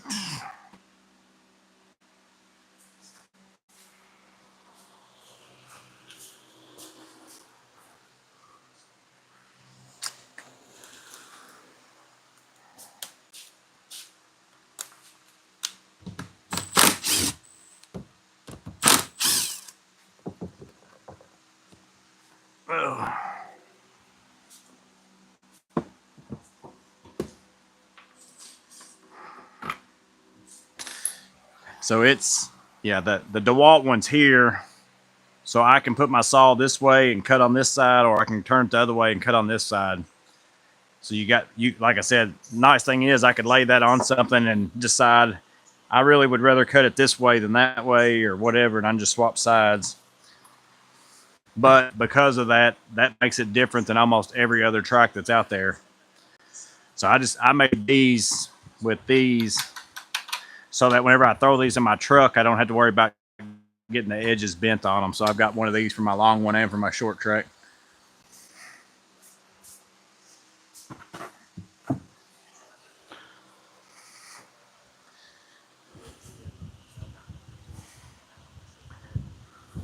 Just check, still no noster.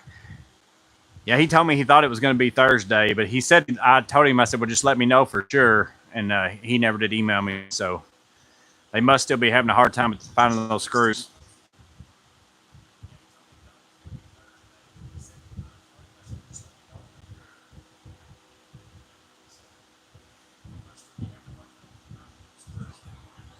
TPG said I might have a tool that can grab just one. Yeah, I've actually thought of that whenever I was standing there. I'm like, I surely have a little pair of pliers around here. Best use of the Cobra XS I've ever seen. It did work pretty good.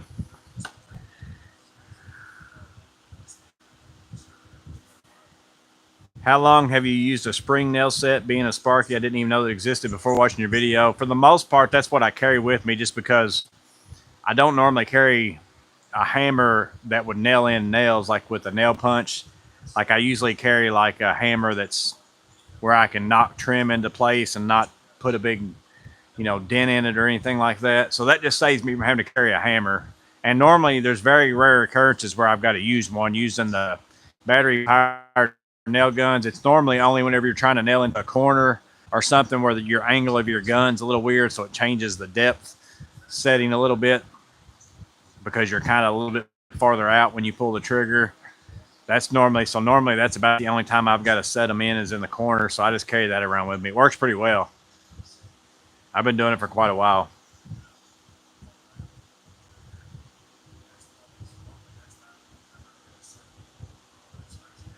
Matt said he's had those spring tools for years.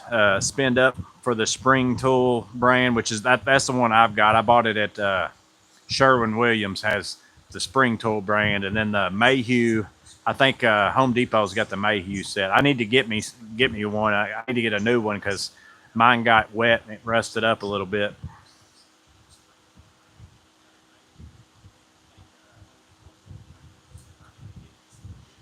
Have Steve's Wood Shop make me some track saw protection, flip it over, and use a shark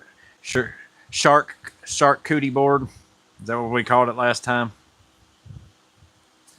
Shark coochie board. I can't remember what somebody called it last time.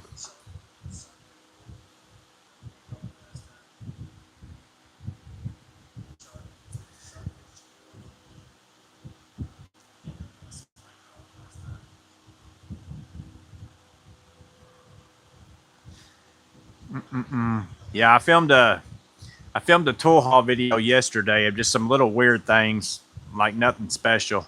I'll probably put it out tomorrow. I've still got to upload it, make a thumbnail, and all that stuff, but I'm gonna try to put it out tomorrow. I was planning on putting it out tomorrow, like doing it tomorrow morning, but now I got to go to town. I wasn't even gonna go to town tomorrow. I was gonna start digging my trench for my stuff, but then I got a call from that gym, so I'm gonna go do that early in the morning, which I need to pick up some more conduit and stuff anyways. So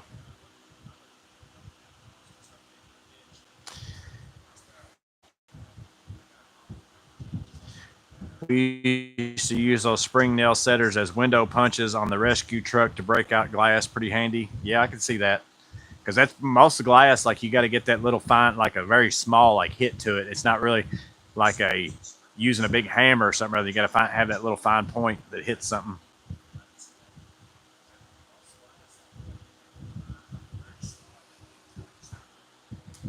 Mm-mm-mm.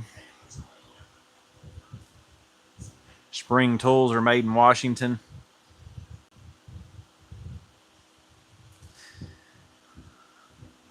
Backwood said, "Yep, small in the corner." Yeah, it's amazing how much beating some windows will take, and then how little it takes to touch the corner on something that it just. Psh.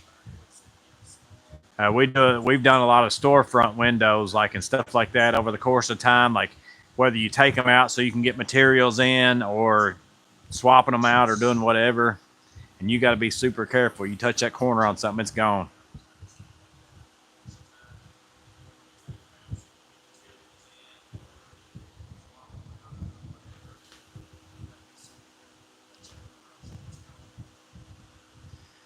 He doesn't even want to say anything. You type skill.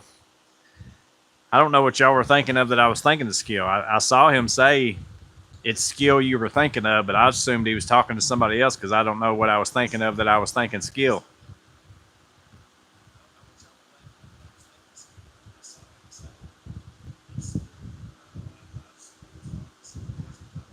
Or maybe he's talking about the skill saw is the one where you can take their regular saw and put it on their tracks or something.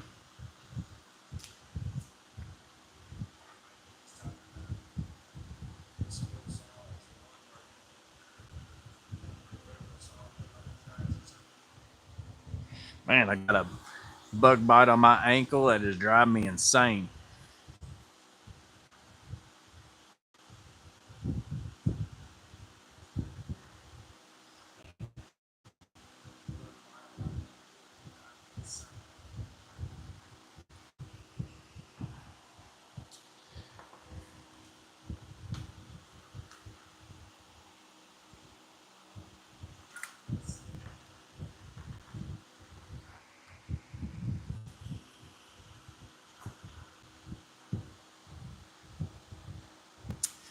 Guess the trade this week is Jeff Bowery.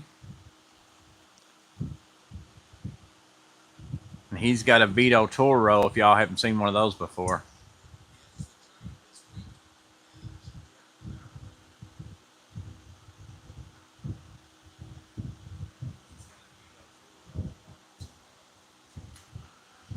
Make the bug bite not itch.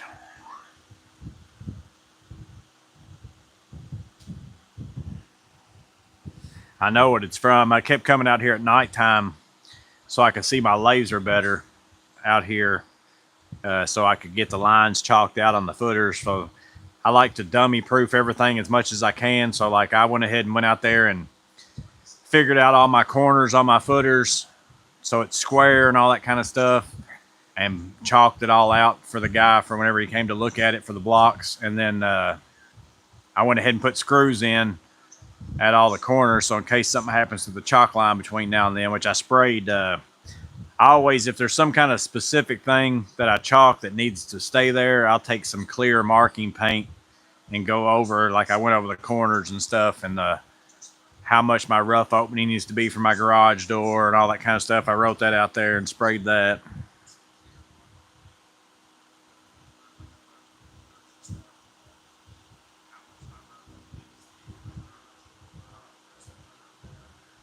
When's somebody going to submit a loadout for a fluoride installer or something like that? Lidocaine for the bug bites.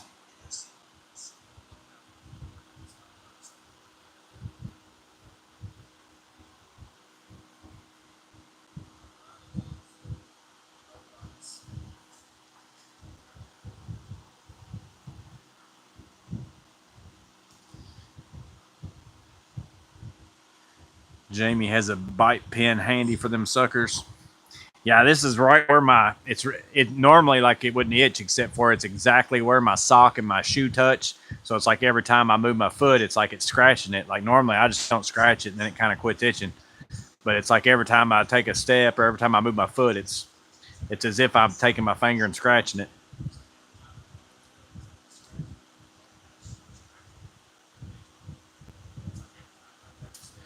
Some ways he got till Monday to get his truck fixed.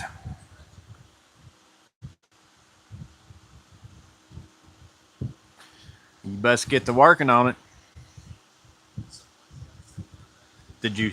It was probably in the pregame. Did you say what was wrong with your truck? I didn't hear. I didn't. I don't remember you saying what was wrong with it. I didn't go back and read the pregame. I was too far in the weeds as it was.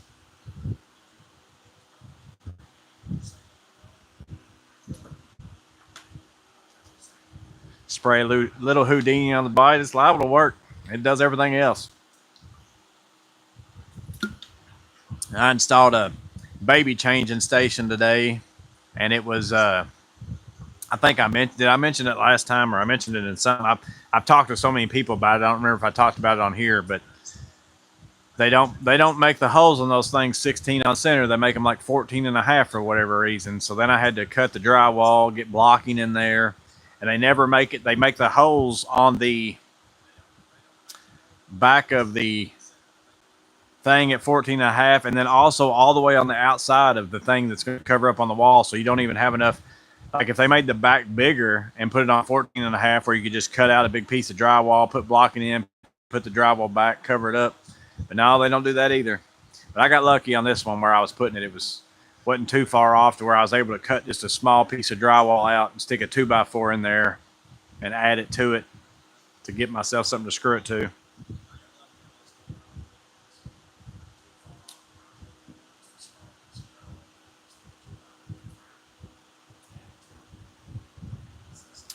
Undetermined electrical gremlins. 3 days and no answer. A little dish soap kills the itch too. Blake Reed said, "What's the best budget voltmeter that will test microfarads?" I don't know. I had an old Southwire one time that was pretty good, like a clamp meter, and it did pretty well. That's what I had before I bought my Fluke 324. But I mean, I've used a lot of. The biggest difference though between like that is one of the few things on like the cheaper ones, and it's not that it doesn't give you the right number, but sometimes you've got to hold it on there for like 2 or 3 seconds before it pops up. So then if you don't know that and you touch it and it doesn't read, and then you just think that the capacitor is bad and you don't get a reading, or you keep taking it on and off, seeing if something's not working right, but you don't give it long enough. I've had some of them, like one of the Kaiweets ones I reviewed. It took like 5-6 seconds before it gave you a number. But if you left it on there, it gave me the same number as what my Fluke gave me, but you just had to leave it on there longer. And so, like I said, as long as you know that, it's not a big deal. But I've only ran Fluke meters for the most part. I've got a few Kaiweets ones just sent to me. And again, I did have a Southwire one that worked okay.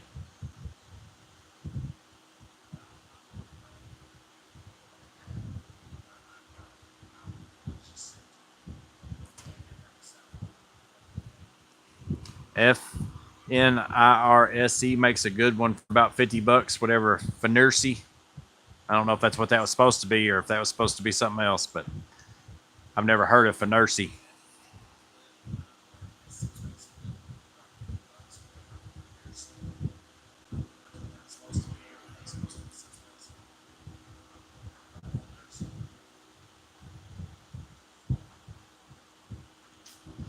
I guess was there a football game tonight? I don't normally watch preseason football because there's never anybody playing. Jeff Bowery said, "Never cheap out on a meter. I love my Fluke and Flair." Yeah, I would say that too. If you've got the money, like it's for one, if you buy a good one, it's going to last you like super long time. So you can divide the however much it costs over a long period of time of you working. Like it's not a tool where you're going to go through one a year or anything like that. And you got to think to yourself, the cheap ones are probably going to give you the same rating, probably 95% of the time. But it's like, well, what if that 5% of the time is a time when it's really important? Some way said my audio sounds haunted, like people whispering. Might be my fan might have picked up or something or other. Ron Pelkey said fluke's the way to go, depending upon how often you use it. Yeah, I've had, like, every fluke meter I've had, I've like the response time, everything about it I've liked. Again, I've not ran other ones. I'm sure there's some other ones out there like the field pieces and things that are just as responsive and just as good and just as accurate and all that kind of stuff. It's just that's what I've always ran, so that's what I've always got.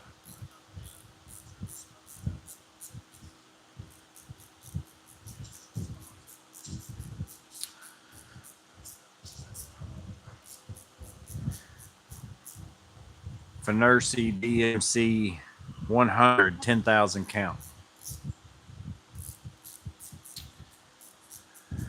Well, I'm gonna get my stuff back in my truck now that I gotta get up super early and go to town.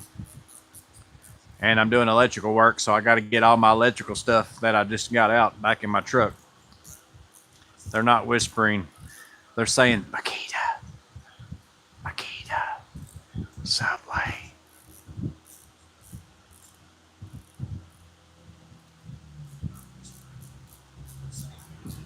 Sandwich.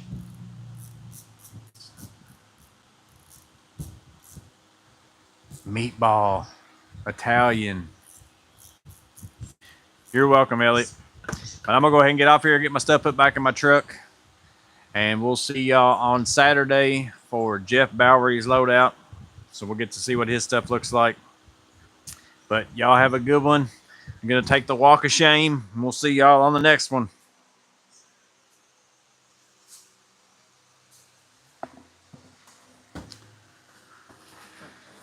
And I did get a pink bucket